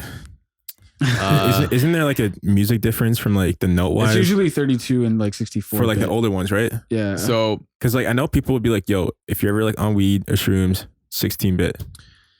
Because it's honestly, it just comes down to the quality of music. Like so, 32-bit. Just means like there's less data, meaning I don't know. Like I know the data behind it, but the audience probably doesn't. But it's just like lower data for the lower bits, higher data for the higher bits. So it's just like the quality of it that you hear. Like it's like super eerie. I don't even know how to explain it. It's just not going to be the more data. It's like a vinyl, right? Like you have a vinyl, the same song that you play on the vinyl that you play on a CD. It's going to be like the CD is going to be way better. Way better. It's going to be way better than the vinyl, just because there's more data just crammed into that. Like you're just getting everything. But even then, like the vinyl and the CD are going to be way better than if you stream it. 100%. Exactly. Exactly. Because it's just not. That's why I hate Bluetooth. People don't understand this. Like Bluetooth is not it. Okay. Bro, as a music nerd, like bro, like everyone's like, yo, Bluetooth is the wave. I'm like, no. It's convenient. That's convenient, the whole world is going towards conveniency. And like true. It's making us paralyzed in a sense. Like, I mean, look at your phone. Like before this existed, you needed to have a fucking map with like, you know what I mean? Like, it's just map. What is that? Like right? Or a fucking calculator. Now you have like 100 different equipment pieces all into one thing, right? Like, it's just, I feel like shit's making us more paralyzed. Anyways, that's just whatever. I'm just the thing is like, do you know of Sonos? Yes, you got better sponsor me. They make wireless speakers. Wireless. So it's actually like from like the data. I don't even know the exact data, but it's 10 times better than Bluetooth because it's actual wireless. Right. What do you mean? So like by walkie-talkies almost or something? Like radio waves or no, it's like they take it from, I guess you could say like they take it from the studio, like the set studio, you can almost say, because it's wireless, right? So they just take the best quality that they find because it's in the app. I see. What's the difference between that and Bluetooth? Like, how do you? It's wireless, right? So yeah, like, obviously. So, it's better waves. Bluetooth waves are smaller. It's like I'm at like 3 bounces. Wi-Fi is like 6. Oh, there's like actual. Yeah, okay. So it's actually like better quality. You can stream, and the thing is like it adjusts it because when you turn Bluetooth up all the way, you kind of lose the quality. Yeah. On this, you can blast it. Quality wise stays. Wow. It's insane. What's it called? Sonos. I've heard of Sonos. Yeah, it's right there. Fire. I'll play some after for you. Thanks. Yeah. Y'all better sponsor me. I swear. But yeah, honestly, like that's one thing when it comes to music. What kind of equipment do you guys use for like listening? Listening? Yeah. Well, I have. Yeah, we got some of these. These are Audio Technicas. Yeah, so I have Audio Technicas M40X. M40. I don't know. These are just the regular ones. What the ones you have? Yeah, these are. I think these are 30s. These are 30s, right? And then I think you have either a 40 or a 50. Yeah. So. And then I've been planning on getting a 50, but honestly, to be honest with you, right now I'm just using like the PS4 Platinum headset. Like I'm just using my PS4 headset. This guy mixes on like his old like 2006 Beats. Yeah. Beats headphones, like old as fuck. Yeah, super like, old Beats. I don't know how he does it, but what I do is like awesome. I'll mix on a bunch of different things, and like any good mixing engineer will do this. But I'll make a mix with like earbuds, and then I'll make a mix with headphones, and then I'll make a mix with speakers, and then I'll make a mix like listening to it in the car. And so I just like I listen on everything because everything's going to reproduce the song a little bit differently. Yeah. And so you want to make sure that you have it like at a point where it's going to sound good on no matter what it's playing on. Because like someone like could just literally pull up your song on their phone and like that's the first time they hear it. Yeah, it's like just through a phone speaker. So it has to sound good. Yeah, so if you have it mixed on like super professional headphones, you're going to need that to hear that same quality. And you know what? Yeah. What a lot of people are doing nowadays is they're actually mixing for that specifically. Drake does this. For iPhones? 40? Drake's producer? Crazy. 40 will literally, he takes the high end out of the beat. So he like drowns out a lot of the beat. He doesn't even take the like high end out. He cuts the sample rate. So like the sample rate, whatever it would be, he literally cuts that out. So it, like the sound, like the high end frequency that you hear just doesn't even exist. Yeah. So it's just not like even muddy. there. And then Drake's to... vocals are always like super high and like crisp. And they sit right on top of the beat.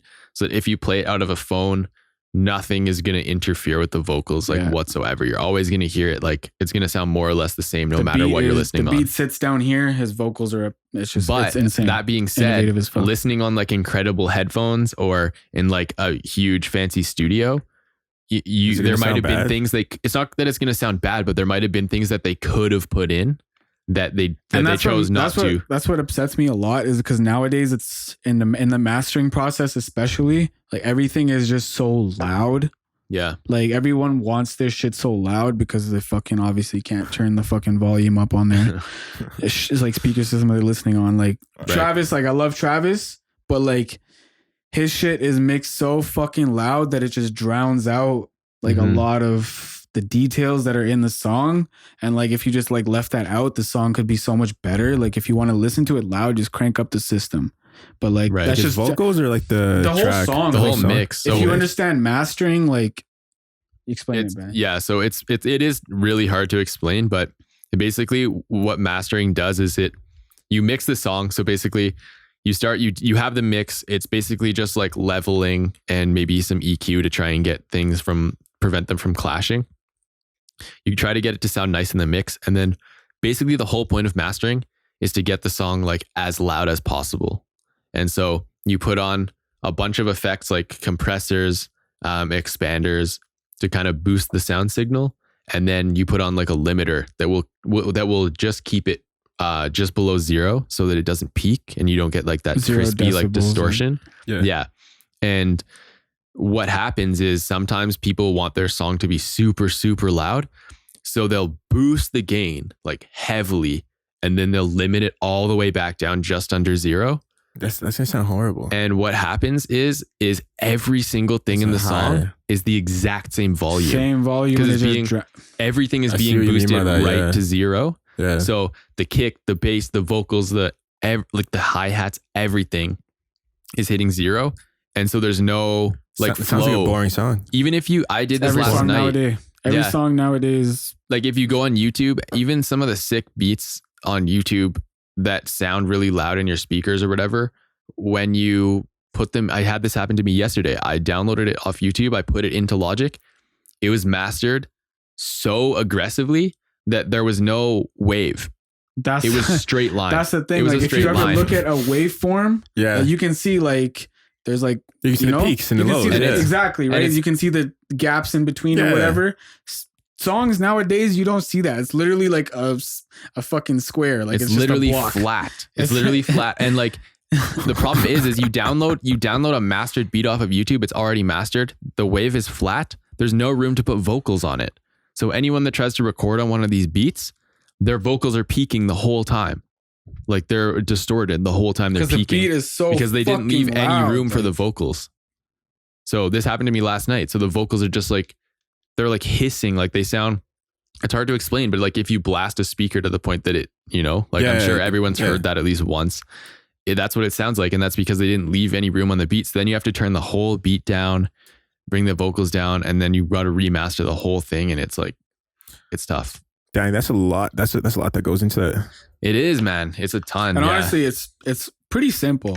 Just don't mix your shit so just fucking keep it loud. A little lower. But the thing is, it's become such an industry standard nowadays that you have to do it. Otherwise, like if I listen to a song by Travis that's mixed like super insanely loud, then I listen to a song by Drake that's not mixed super loud, it's not going to hit the same, right? Mm-hmm, I'm naturally, like psychologically, I'm going to go towards the Travis song because it's louder. It's just something psychological. Like, it's louder. It's to your brain, it sounds better. But right, because you don't have to do as much work to hear all those little sounds. It's already there. But then you're missing something from the song, really. You're missing just crazy details. There's just a lot of details that get drowned out when you just distort the fuck out of it. Maybe. But I was listening to my phone and there's bass in it. The bass was like, the bass sounded so hollow. Right. And then I had subs, like 12-inch subs in my car, 2 of them. Like I put it into my car and the bass was so loud. Yeah. And it was so confusing because if I turn up on my phone all the way, it just sounds like hollow. Like it doesn't sound like anything. Is that from the mixing? Yep. Yeah. It is. Mixing and part of it too is that sometimes if you start your mix on speakers, people like on like studio speakers, people will mix the bass like a certain way. Then you move it to a car or to headphones and it just doesn't reproduce because studio speakers are like tuned to be able to accept a bunch of different frequencies, and like theater speakers are the same. If you have like a surround sound like system, right? Like at a house or in a movie theater or whatever. Yeah. But there are some cars, their subwoofers will only respond to like certain frequencies. And so if you had your bass like lower than what that sub is capable of doing or higher than what that sub is capable of doing, it's just not even going to reproduce it. You're just not even going to hear that section of the song because the speakers aren't even made, like they're not even capable of reproducing those frequencies. Why all you producers out there, get yourself a pair of like the flattest headphones, meaning like just flat. Like there's no bass booster, there's no treble booster. Get yourself flat headphones, flat speakers, like whatever like you can get. And it's why a lot of people now, thank God, are like putting distortion on their bass because that way, even if the speakers can't reproduce the low end of it, you'll still hear it as like a compositional part of the song because the distortion will kind of add some high end into it. And so even speakers that can only reproduce like the higher end of the 808 will still at least get something. You'll still get some of the tune. It'll still kind of flow with the song a little bit more. Distortion is just like that high end rumble that you hear from the 808. Yeah. It's kind of just, Do you guys make TikTok songs? We literally just like for our Sandstone City, like we just made a TikTok. Super late to the game. I know. Yeah, I did like a little weekend cover, just like a short, like 15-second. Like I've only seen like about 25 TikTok videos my whole life. What? I'm not on TikTok. I swear you're capping. You know how many of those transitioned to Instagram? Dude, well, actually, okay, maybe. Reels? Maybe I've seen him like subconscious. Like I haven't. You've definitely been scrubbed. For sure. No. Like I actually don't go on TikTok. I've never. No, Instagram. But the reels, yeah. The reels. Yeah, the reels. I don't watch the reels. It's I go on the Explore page most of the time. I use Instagram mostly for business, like no cap. Like I'm not a huge. Never just like waste some time. Well, yeah. Everyone does I don't like to. It's like habitual now. That's just life. It is. You don't know what to do. You just whip out your phone. Just straight to Instagram. Awkward situation is whip up. Yo, yeah. You walk in the mall, just Hey, have you seen The Social Dilemma? No, but everyone keeps telling me to watch it. It's a documentary on Netflix. It's crazy. It literally like it's shit that you already know about social media and how they like target you and like how they keep your attention. But it's like a wake up call. No, actually, it's crazy. The only reason why someone told me to watch that was because I was talking to them about how like Instagram actually hires psychiatrists. Yeah. And really? Yeah. Well, yeah, for psychology, they want to know. Oh, like they want to know for algorithms and shit. For exactly, like they want to know. Sorry, don't. No, it's fine. You have to move the camera faster too. Okay, sorry. Well, they need to know like how your brain gets hooked onto certain things, like fucking.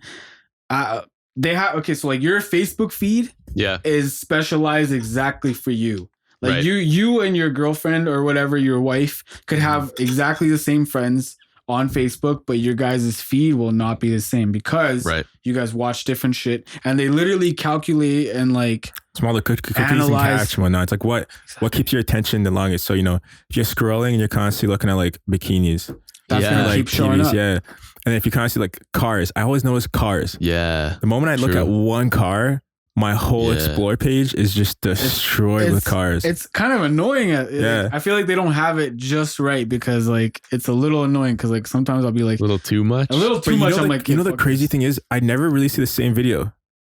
Right. For cars. Yeah, true. Like I did not think this many people were making car videos. Yeah. Right. Yeah. Like, the content doesn't end. You gotta imagine there's like hundreds of millions of people GDM on that. And it doesn't end. I love it. It's so fun. But yeah, I know they straight up like hire psychiatrists to like say, how do I grab someone's attention? Right. Mm-hmm. Do they talk about that in The Social Dilemma? They don't talk about hiring psychiatrists, but they do have they have like the exec from YouTube and from Twitter and Gmail that like started these things, like the guy that started the like button, the guy that like designed all the algorithms behind YouTube's like recommended. You know how like that's how YouTube keeps you hooked is like the recommended thing, right? Yo, like I get have you seen the recommends like how to peel a banana? Yes. 36 million views. Yo, bro. 36 million people clicked on that. There's so many random shit. Like it just comes up on the side and you just keep clicking, right? Yeah. There was a guy that literally designed all of this and like, yeah, it's crazy. They talk about it on The Social Dilemma and like there's a fucking process. It works though. Like I find like I actually like my recommended is like I'm like I want to watch that. Like the way they describe it, they have like a fucking like behind the screen. So like you're looking at your phone, but like behind the screen, there's this supercomputer staring right back at you. It's a little troll in your screen. It's a voodoo doll. The way they had it, it's like the guy. Like let's say the guy was you, right? Yeah. Behind the screen, there's 3 guys controlling it, recommending this, that, and third, and there's a voodoo doll that they have of you that is literally an exact replica. That probably is I don't know, not to say a better version of you, but like an exact. The crazy truthful version. Yeah, of like you? the crazy thing is like the things you click on your phone you don't remember, right? Yeah. Your brain isn't collectively remembering every single thing you do, but the computer is. Mm-hmm. So it will know things about you that you've forgotten or that's like subconscious, right? That you don't realize you still have. So when you're doing stuff, it's so subconscious at that point that it becomes you. It's true. It's like that little voodoo. Us in evolution, like we're not prepared for this shit. We're not prepared. We've gone brain dead. Now we're going with it. We are a part of the wave. Our brains haven't had enough time to catch up to social media and to having an iPhone. True. Well, it kind of depends on what generation you're in, because I'm guessing you guys were in the generation of it when it was coming to be. I'm 97, so like kind of coming to be. Yeah. So we kind of like we watched it and then we gravitated to it. The younger generation coming up is kind of screwed. They're fucked because they get iPads like right away. But this is the weird thing though. Okay, because remember, like you're young, right? You get books. Mm-hmm. So like you think of a book as a book. So you might think of an iPad as an iPad. Yeah. So it might be good. Right. Because you don't know, right? Mm-hmm. Or it could have horrible, horrible repercussions. The weirdest thing happened, bro. So I have an older brother and I have a nephew. And when he was really little, he was maybe like 2 years old or something. An iPad?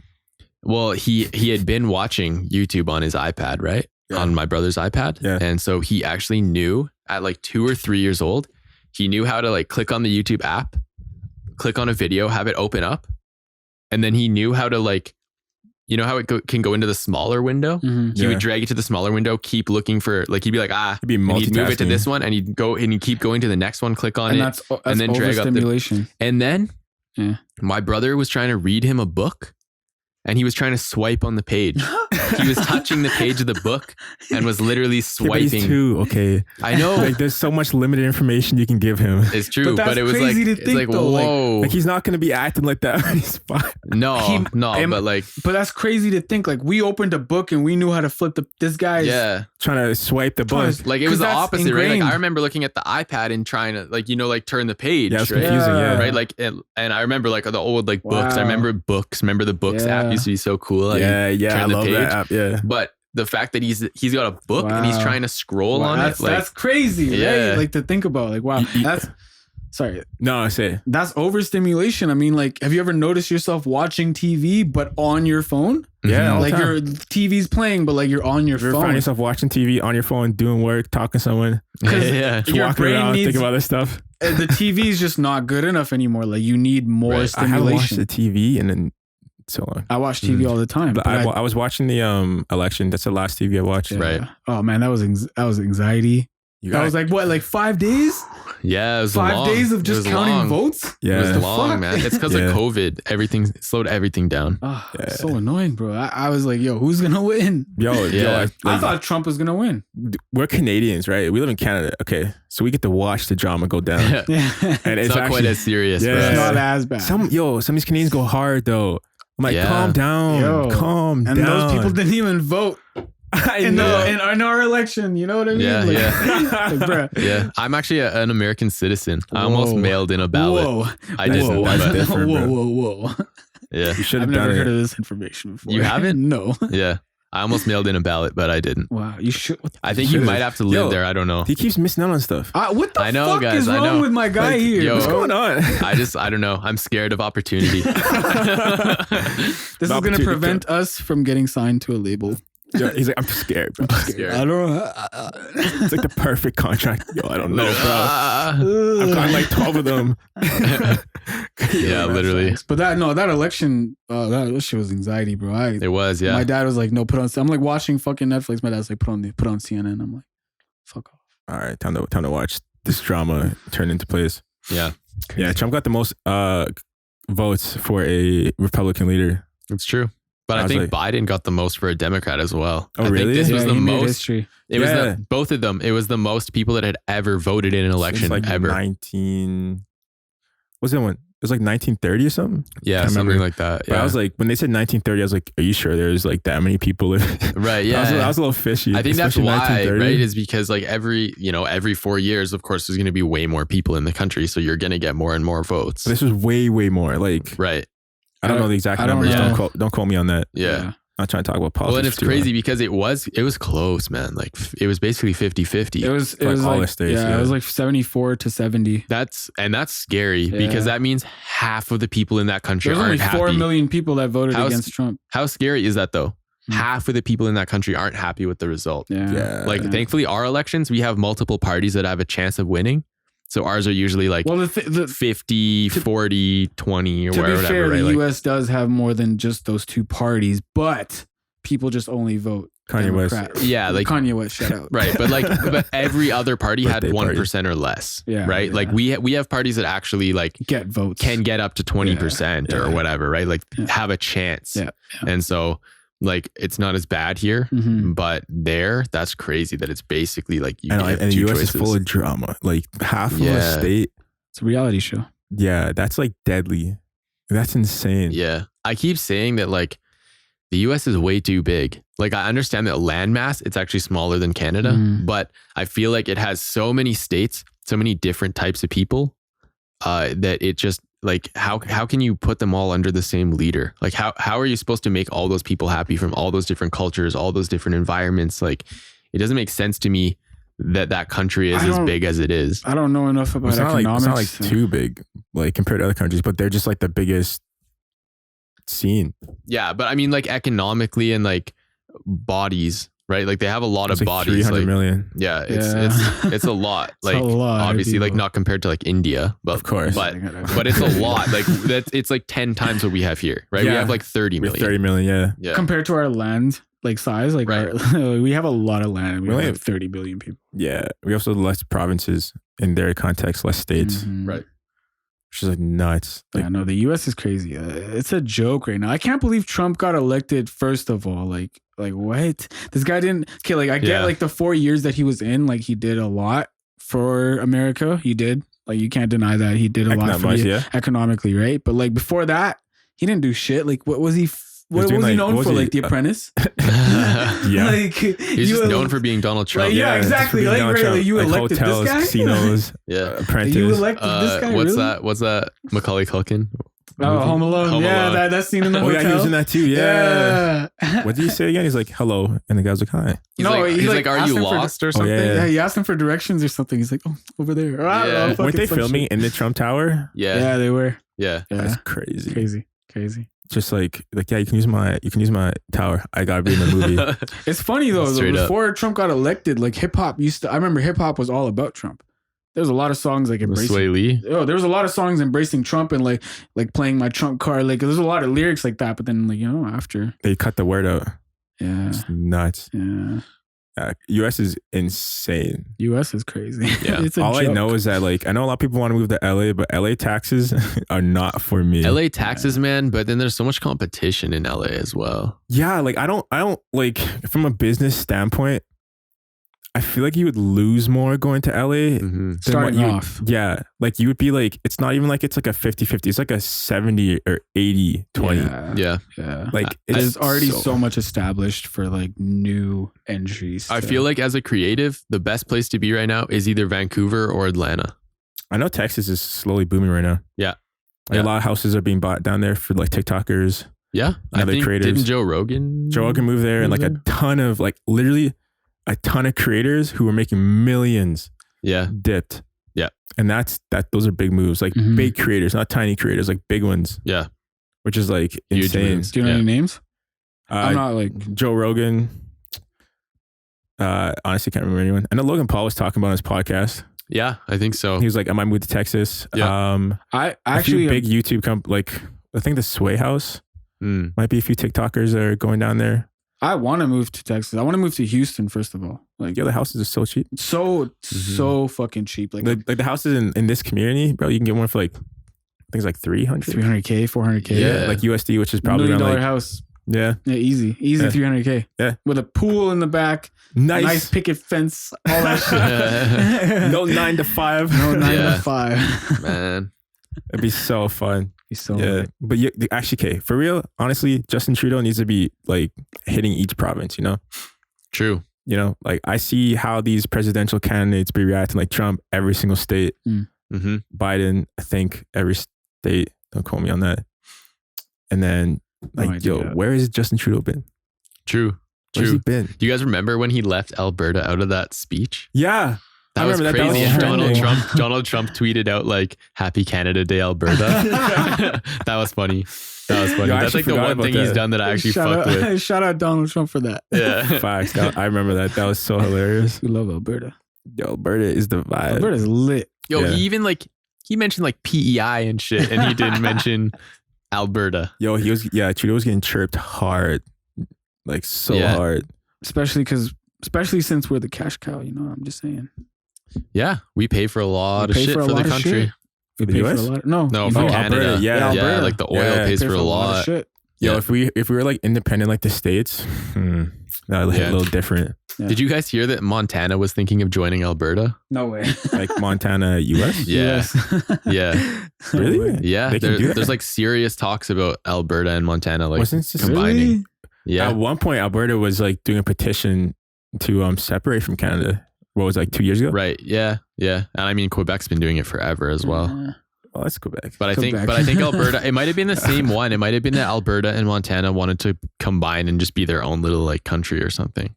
But there's literally like, they were serious. Like there's people in Montana. I don't know if Alberta was really that serious about it, but I know Montana was literally like, yeah, we're ready. We'll do it. I don't like politics. Yeah, I'm not really too sure on that. I can't quote anything on that. I haven't read anything on that. I hate politics. It was a while ago. It might have been like a year or two ago. That's when everything was going on. Why do you hate it so much? You got to live in it. Because, listen, like, you got to face the reality. So, before someone gets elected, right? Like Justin Trudeau, he, like, for just as an example, he was, before he got elected, when the Harper government was in power, he was like, I'm going to bring the deficit that we're in, I'm going to bring it to our budget, right? It's going to be a balanced budget instead of a deficit. But then what happens after you get elected?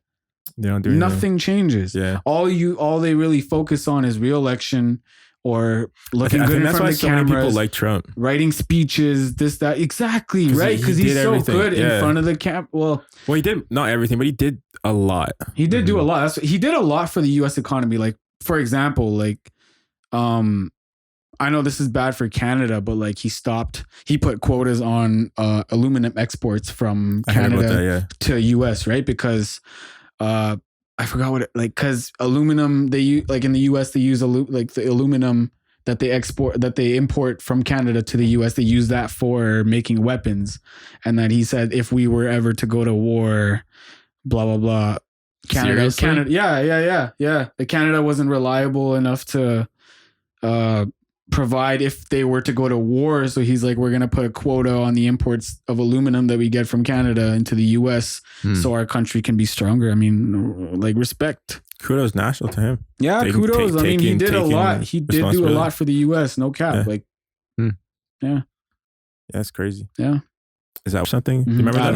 I don't know. Yeah. And then he looked at all of them and they're like, okay, this is better. And then like one of them, they started cutting through the barbed wire with saws and like, this wall sucks. And then, it's pretty interesting. Bro, do you have a bathroom down here? I do not. You guys are bathrooms? I have to go to the bathroom. Right now? Yeah. Yeah, we can pause it real quick. Unless you want to end it.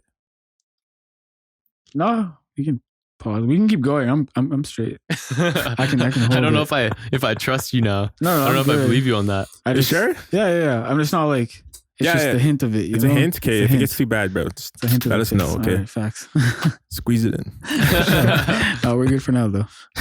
That's fun. What are some passions you guys have? Like, what keeps you motivated outside of music? Or no, it's like what keeps you motivated to keep doing what you're doing? Because you guys are growing pretty hard.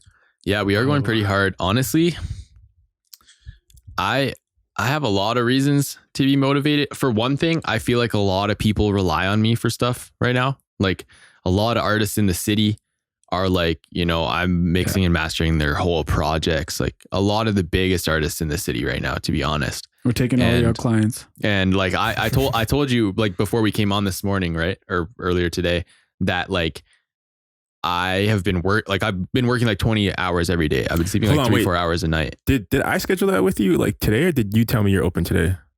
I told you. You told me you're open today? Yeah, I told you today was free, I think.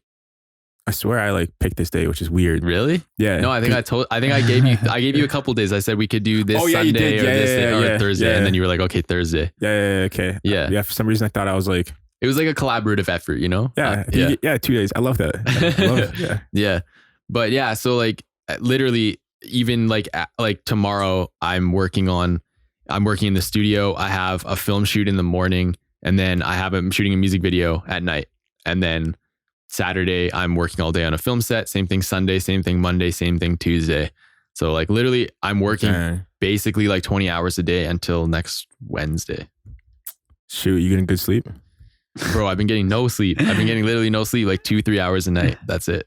That's been me for like the past like 3 weeks, but it's weird because like I fell into this like trance. Right. Yeah. And you just like, you feel fine, but it's going to hit you. You're like, like you're just waiting for it to hit. Yeah. But it's going to hit right when you're done. Yeah. And you don't know what's going to hit. I'm going to let you know right now, it might not hit. That's you the might thing. not, because I've been going on this for like a couple months now. It doesn't. You just don't feel tired anymore after a certain point. Because you just wake up and you're like, time to work. The melatonin just doesn't produce anymore. And it's just, I shit you not. You're just so used to being awake and working that it's just, it's just how you are now. It's actually fun though. Yeah. It is. It is kind of fun. It is. I don't know what motivates, like, do you ever just wake up just to be like, let's get it done, but like you're never demotivated? I do feel that sometimes, bro. Sometimes I want to just play video games for a day. Like sometimes I want to just do nothing for a day, like literally nothing. But yeah, that's the problem is I can't even enjoy that shit anymore because I'm like, yo, I could have got 2 songs done today or something, right? Like I'm like the things I could have done with my day today, and I just sat here playing video games. It's that guilt. Yeah, it's literally like I can't even like relax and enjoy myself without feeling stressed. Like I should be working on something right now. And it's weird. There are good things and bad things. Like I think I have good motivators and bad motivators as well. Like good motivators are a lot of people rely on me. I'm enjoying what I'm doing.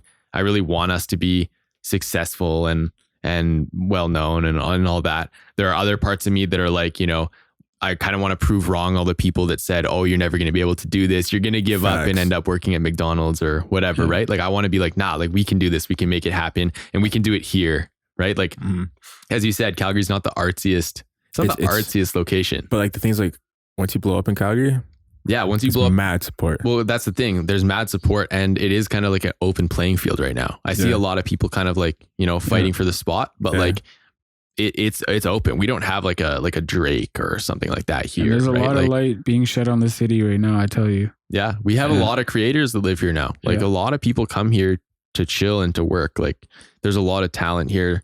There's a lot of energy. Than a lot of people think. Yeah, 100%. You can see like some of the people on my table I've done. Like some of these people right here. Yeah. I haven't even done half of them yet. Like, right. I think this is a quarter of people we have on our list. Right. Yeah. It's crazy. That's sick. That's sick. And it's, that's actually like unreal. Like it's surprising to me. I even saw the podcast. I was like, oh, these people live in Calgary. Like that's sick. I know, right? Yeah. No, that's fire. And so like, I honestly am motivated by that. Like I'm motivated by the fact that I'm like, I think we can be a part of this. We just have, we can't sleep. Like we can't, you know, like literally I can't sleep or I'm going to miss something. It's like fear of missing out, right? Like that's what motivates me, I think, is like fear of missing out, which is not always the best motivator, but it is a motivator. And as long as like what I'm doing is positive in some way. Does that ever stress you out? Bro, all the time. Yeah. I'm like stressed most of the time. I'm like a little stressed always, but it's kind of good. Like, it's kind of like, it's like a good motivator. Do you sleep well? No, not at all, bro. Not at all. I don't think like it's so hard to sleep because like something's always on your mind and you literally cannot turn it off. Like you have to overthink to like turn it off and then you're asleep and then you wake up with the same thoughts. Yeah. You can't even turn it off. Honestly, it's once you're on, you're on. Honestly, like when I go to bed, I'm like giving up on something. Like something isn't getting done that needed to get done that day, but I can't. Like there's a limit. Like I can work for so long, and then I'm like I have to go to bed. I have to go to sleep, and usually it's because I have something else first thing the next morning. Right. But I have so many things right now on my backlog, like mixes and like video edits and like so many things that I just like I don't even know when they're gonna get done. They were supposed to be done like months ago, and it's just like I have so many things that keep coming up onto my plate. That I'm like, it comes to a point where I'm like, I have to just stop. I have to go to sleep. I tell him this all the time. Like, bro, you need to a little more structure. You need to 100%. No, 100%. Part of it is the whole COVID thing too. That kind of threw a wrench into a lot of my plans. Like a lot of things had to switch up because my buddy Emil and I were just sort of starting up our film company and like getting projects done.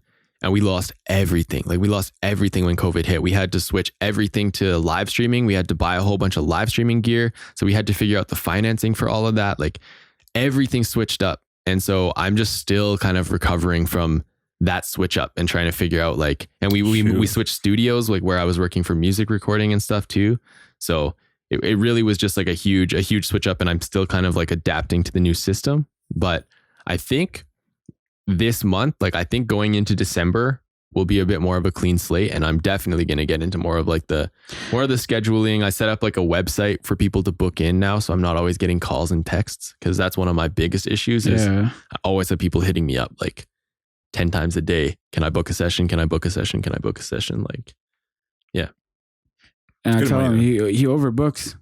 He overbooks. Like, I mean, I'm the lazy one in the group, I guess, because like when people hit me up, like I know how to just say no. Right. But like the problem is, man, I get guilt tripped easy. Like people will hit me up. This guy, I swear to God, like needs a manager. Like it's not even hard to convince him, because like the same message I'll get the same exact message, but like I'll just say no. Right. So yo, can I book studio time? no. The problem for me is like, I'll say no and then they'll call me, right? So they'll text me and they'll say, can I book tonight? And I'll say no. And then they'll say, why? And I'll say, I'm working. And then they'll call me and then they'll say, yo, what are you working on? And I'm like, oh, I'm working on a music video. Cool. What time are you going to be done? Nah, like I'm busy tonight. Like I can't record. Bro, like my album has to drop tomorrow, bro. This song has to be literally. I had someone. I'm not gonna name drop, but like I had someone call me this one time. Yeah, and I was talking to you. And this guy called me. He's like, bro, I'm going to jail tomorrow. I have to record this track now. Cap. He's like, I'm going to jail. He's like, I'm going to jail in 8 hours. I have to get this whole song recorded tonight. And I was like, what? Like you gotta. I was like, yo, so this is the thing is these people, I think that one I did say no, but like some of them, bro, like they gave me the saddest sob stories and they're like, this song has to be done like today or my life is over. And it's annoying as fucking. And I'm like, when he says no, they call me. Yeah, it's true. I'll be like, I also know that. Yeah. I'll say no and then they'll call him and then they'll call me and say, Nouyan's not free, so you have to do it. And, yeah, you guys are making a bad trace. All I gotta say is now they know. If you don't, it's true. If you don't, we just exposed ourselves. Yeah, it's true. But now since they know, they shouldn't be doing it no more. But they know. Y'all gotta chill the fuck out, bro. Sleep. Like we got other responsibilities, man. We can't just be fucking. And y'all don't pay us enough. And we're getting bigger. It's true. They also don't pay us enough. Y'all don't pay us enough. Honestly, coming December, prices are doubling. No cap. Everything's online. No cap. I'm gonna start training people too. I think because part of it, the culture in Calgary right now with like engineering. There's like a couple. I'm also not going to name drop. There's a couple. 3 people. Yeah, there's literally 3 engineers. 3. Wait, never mind. There's 3 people. There's 3 people, and one of them's me. There's 2 others. There used to be a 4th, but he moved to Vancouver. Yeah, Shay Michael. He moved to Vancouver. Shout out Shay Michael. Yeah, 100%. But there's only me and 2 other people right now that are engineering. And these 2 guys, I keep watching them like argue on Instagram, like, oh, who is the best engineer? Who's the best engineer? And like, I kind of just been sitting back, like the one that does the best work doesn't have to say shit. But the problem is some of these guys are like, you know, I want all these artists to work with me. I want the credits. I want whatever. For me, it's not even about that. Like, I just like working on the music. I like whatever, but I just don't have the time anymore. So what I'm going to start doing, they would never do this because they want the artists to have to come to them. But what I'm going to start doing is like teaching people how to mix, how to master, like how to use my process, how to like, I'll show them, these are the plugins I use. This is my system, because I just don't have the time to do it anymore. So I'm going to start teaching like some of our crew, right? Like we've got Taryn and we've got Austin. We have been, we already. So shout out we're going to hopefully soon have a team so that I'm not doing everything by myself. Like it's just right now I'm trying to like, you know, because especially when a new person hits me up, I try to go out of my way to work with them just so that we build that connection. Right.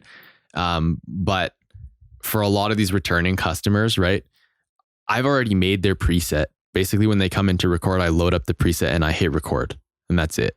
So I can teach people at least how to get to that point and how to do the basic cuts. Yeah. And then I can always go in and do the final mix master so that it sounds right. Yeah. You know? So that's going to be the move. I think heading into December, we're going to try to get our own space, bigger studio set up, do film, music, fashion, whatever. And then hopefully we'll have some employees to kind of like take some of the slack off. I vibe with that. Yeah. Yeah.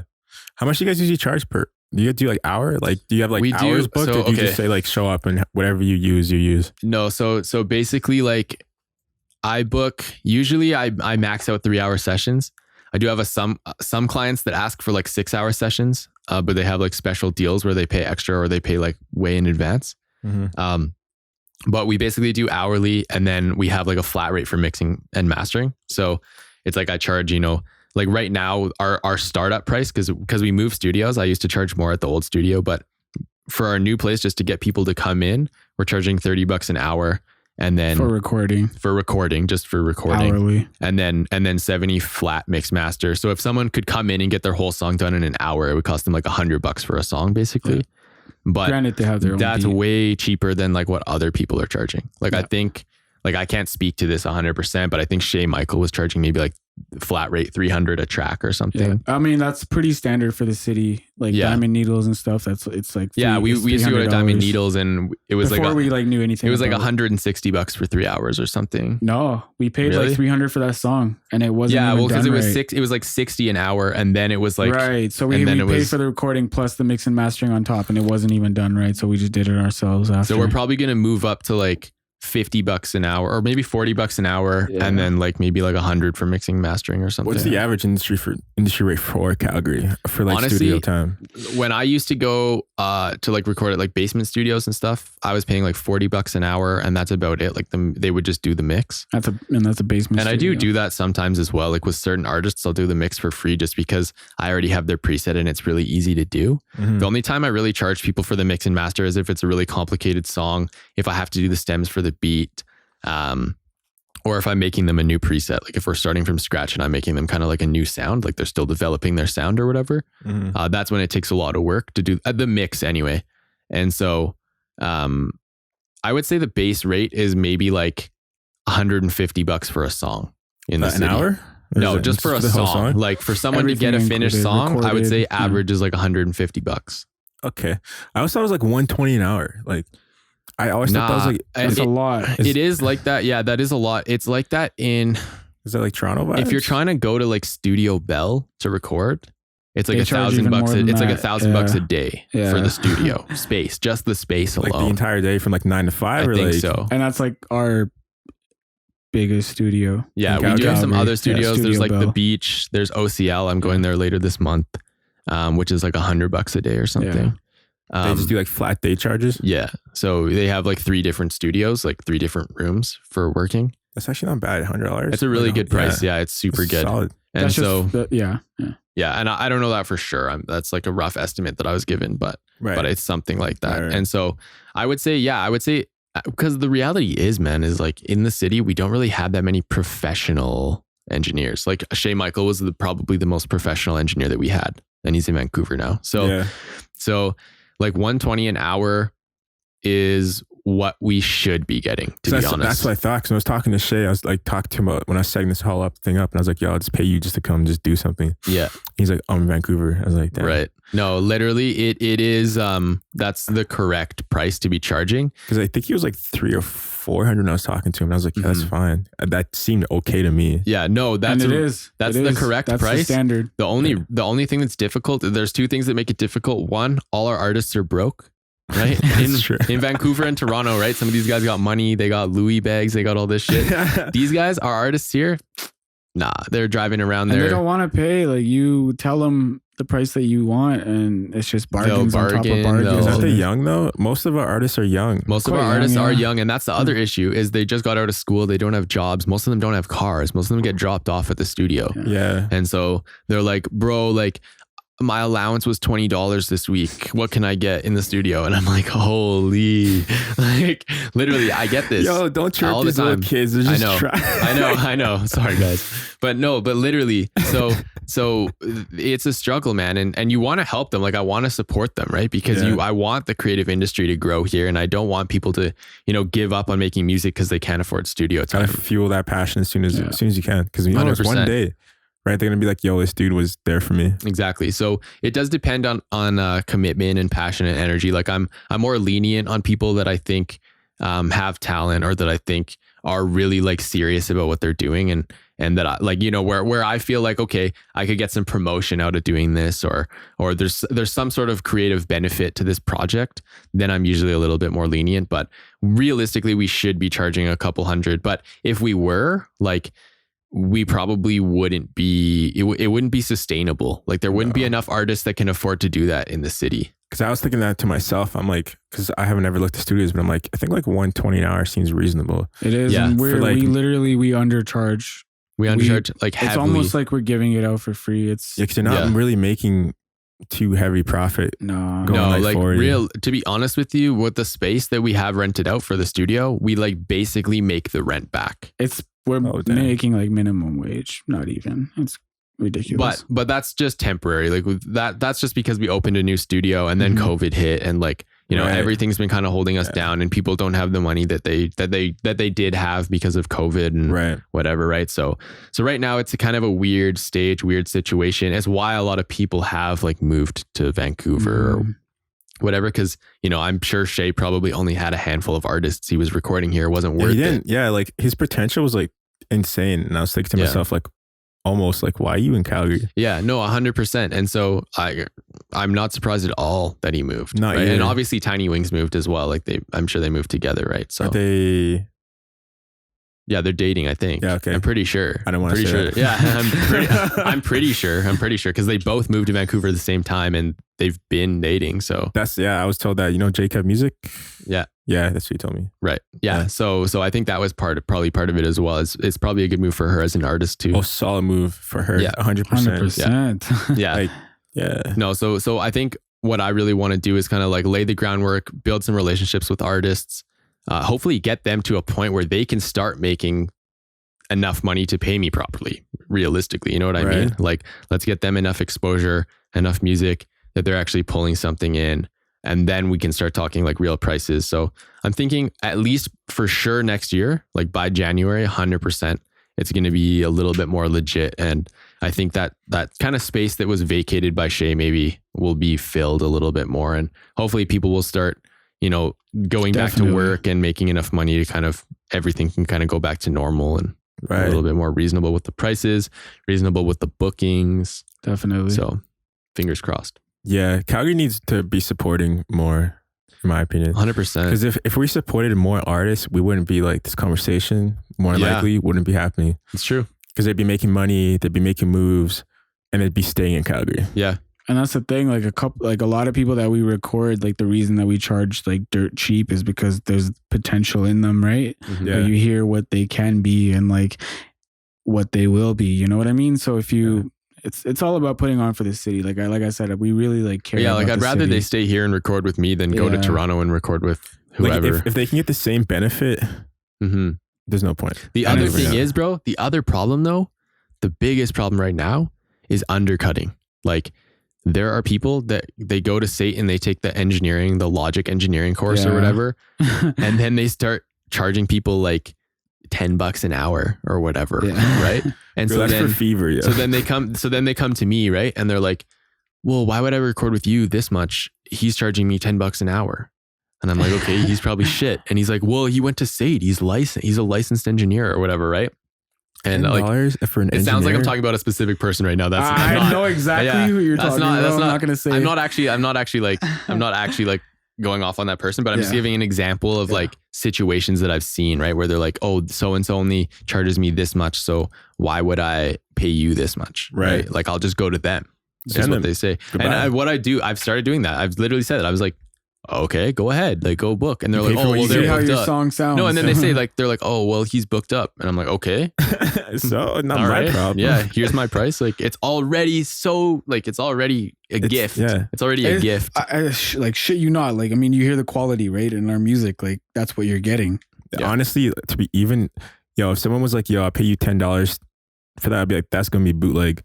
Exactly. Yeah, how do you undercut yourself? How do you have like facts 1% knowledge in music and think that $10 is an so for anyone, literally anyone that's an engineer or like wanting to be an engineer or like a mixing, mastering, whatever, like charge properly, like do your research into like how much you should be charging yourself. You just sound like you got no value in yourself. Literally $10. Yeah. Take a high five. No, seriously. Seriously. So getting paid less than minimum that's wage. something we have to do too. Like maybe I'll call like a town hall for engineers and we'll be like, this is the price. This is the price. Stay to it. Literally.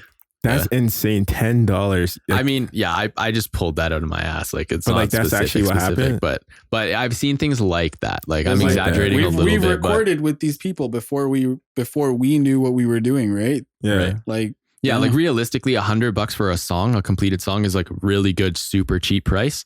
But I know there's people in the city that do whole songs for $50-$60, and to me that's way too cheap. Like, what are you doing? Wait, how much work goes into that? Because like I do my own editing and other stuff, right? And, it takes some time. Yeah, I wouldn't say I want to be getting paid $6 an hour to do what I'm doing. Right. I would say like a completed song probably takes 3 hours recording and probably like 2 hours mix master. So probably about 5 hours to finish a song. It depends on the type of artist. Like I do like recording for Donze. I don't know if you know Donze. He was on he's in our last music video, Whip Like That. And this guy will come in the studio, lay down his verse in like 15 minutes and walk out. Like literally, he comes right in. He doesn't even fuck with like backups or ad libs or anything. He's like, nah, I just want it raw, just the main vocals. That's it. And so he's done in like half an hour, and that's insane. And so I mix his stuff in maybe like an hour. It takes me like an hour and a half to finish a whole track for him. But he does that short track thing. His songs he's been doing like 2 minutes or less. He's been doing like a couple that are like 30, a minute. Yeah. He's been doing some short songs like hook, verse, hook, done. That's it. Yeah. And so people like that, super quick. There's other people where like I did Bonita for Kayam, right? And that took us, we were in the studio for what, 5 6 hours? 5 6, yeah. Just tracking it out. Like just re-recording his vocals. Not even mixing or mastering, just recording. He had already recorded them at a different studio and he just wasn't vibing with it. He wasn't feeling it. Mm-hmm. So we retracked the whole song and it took like 6 hours. Dang. You know, my intro to my podcast took like 8 hours. Really? Really? Yeah, 6 seconds. Wow. 6 seconds took I mean, that just goes to show, like, you know. But you reuse that, so it's worth it, right? Like you it was worth the time, right? It's like I wanted to make sure I was like, an important 6 seconds. Yeah, because that is like the entire podcast. Yeah, exactly. Forever, right? Exactly. That's what I'm saying. Yeah. So that makes sense, right? Like we probably put, I don't know, like 40 hours into shooting this music video. A lot. And then probably like another 50 hours into editing it. Yo, editing takes so long. The editing is oh my God. Like when I was doing YouTube, I have a 2-minute video out. It took me 18 hours to edit. Yeah. Really? Yeah. Because like you just add stuff to it and then you shorten it and then you add things and you shorten it and then it looks really good. Yep. And like I can add this. And then once you're done editing, it's not done yet because that's just like your rough piece that you have right there. Then you got to go add some sauce to it and like really like smooth it glaze it over. Yeah, exactly. But YouTube is more like, if like serious YouTube is like you're splicing the audio, you're cutting the audio, you're sticking audio that doesn't even belong there in it. Yep. You're putting random stuff in it to make it just like so it doesn't stay boring. Right. So if there's no music in the background and it's just dead silence, you need to throw something else in there. Yeah. So just throw like some random person's laugh. Right. Yeah. I've been like, it's just getting into like the entertainment industry is just makes it difficult to like watch stuff because you're just analyzing, right? Like, this is what they did. And it's just awesome. Like, I guess it gives you like a different appreciation for it as well, though. Mm-hmm. Facts. Yeah, it's incredible. I feel terrible because we edited our whole video on Premiere and then we tried to export it and it wouldn't like load into DaVinci properly for the color grading.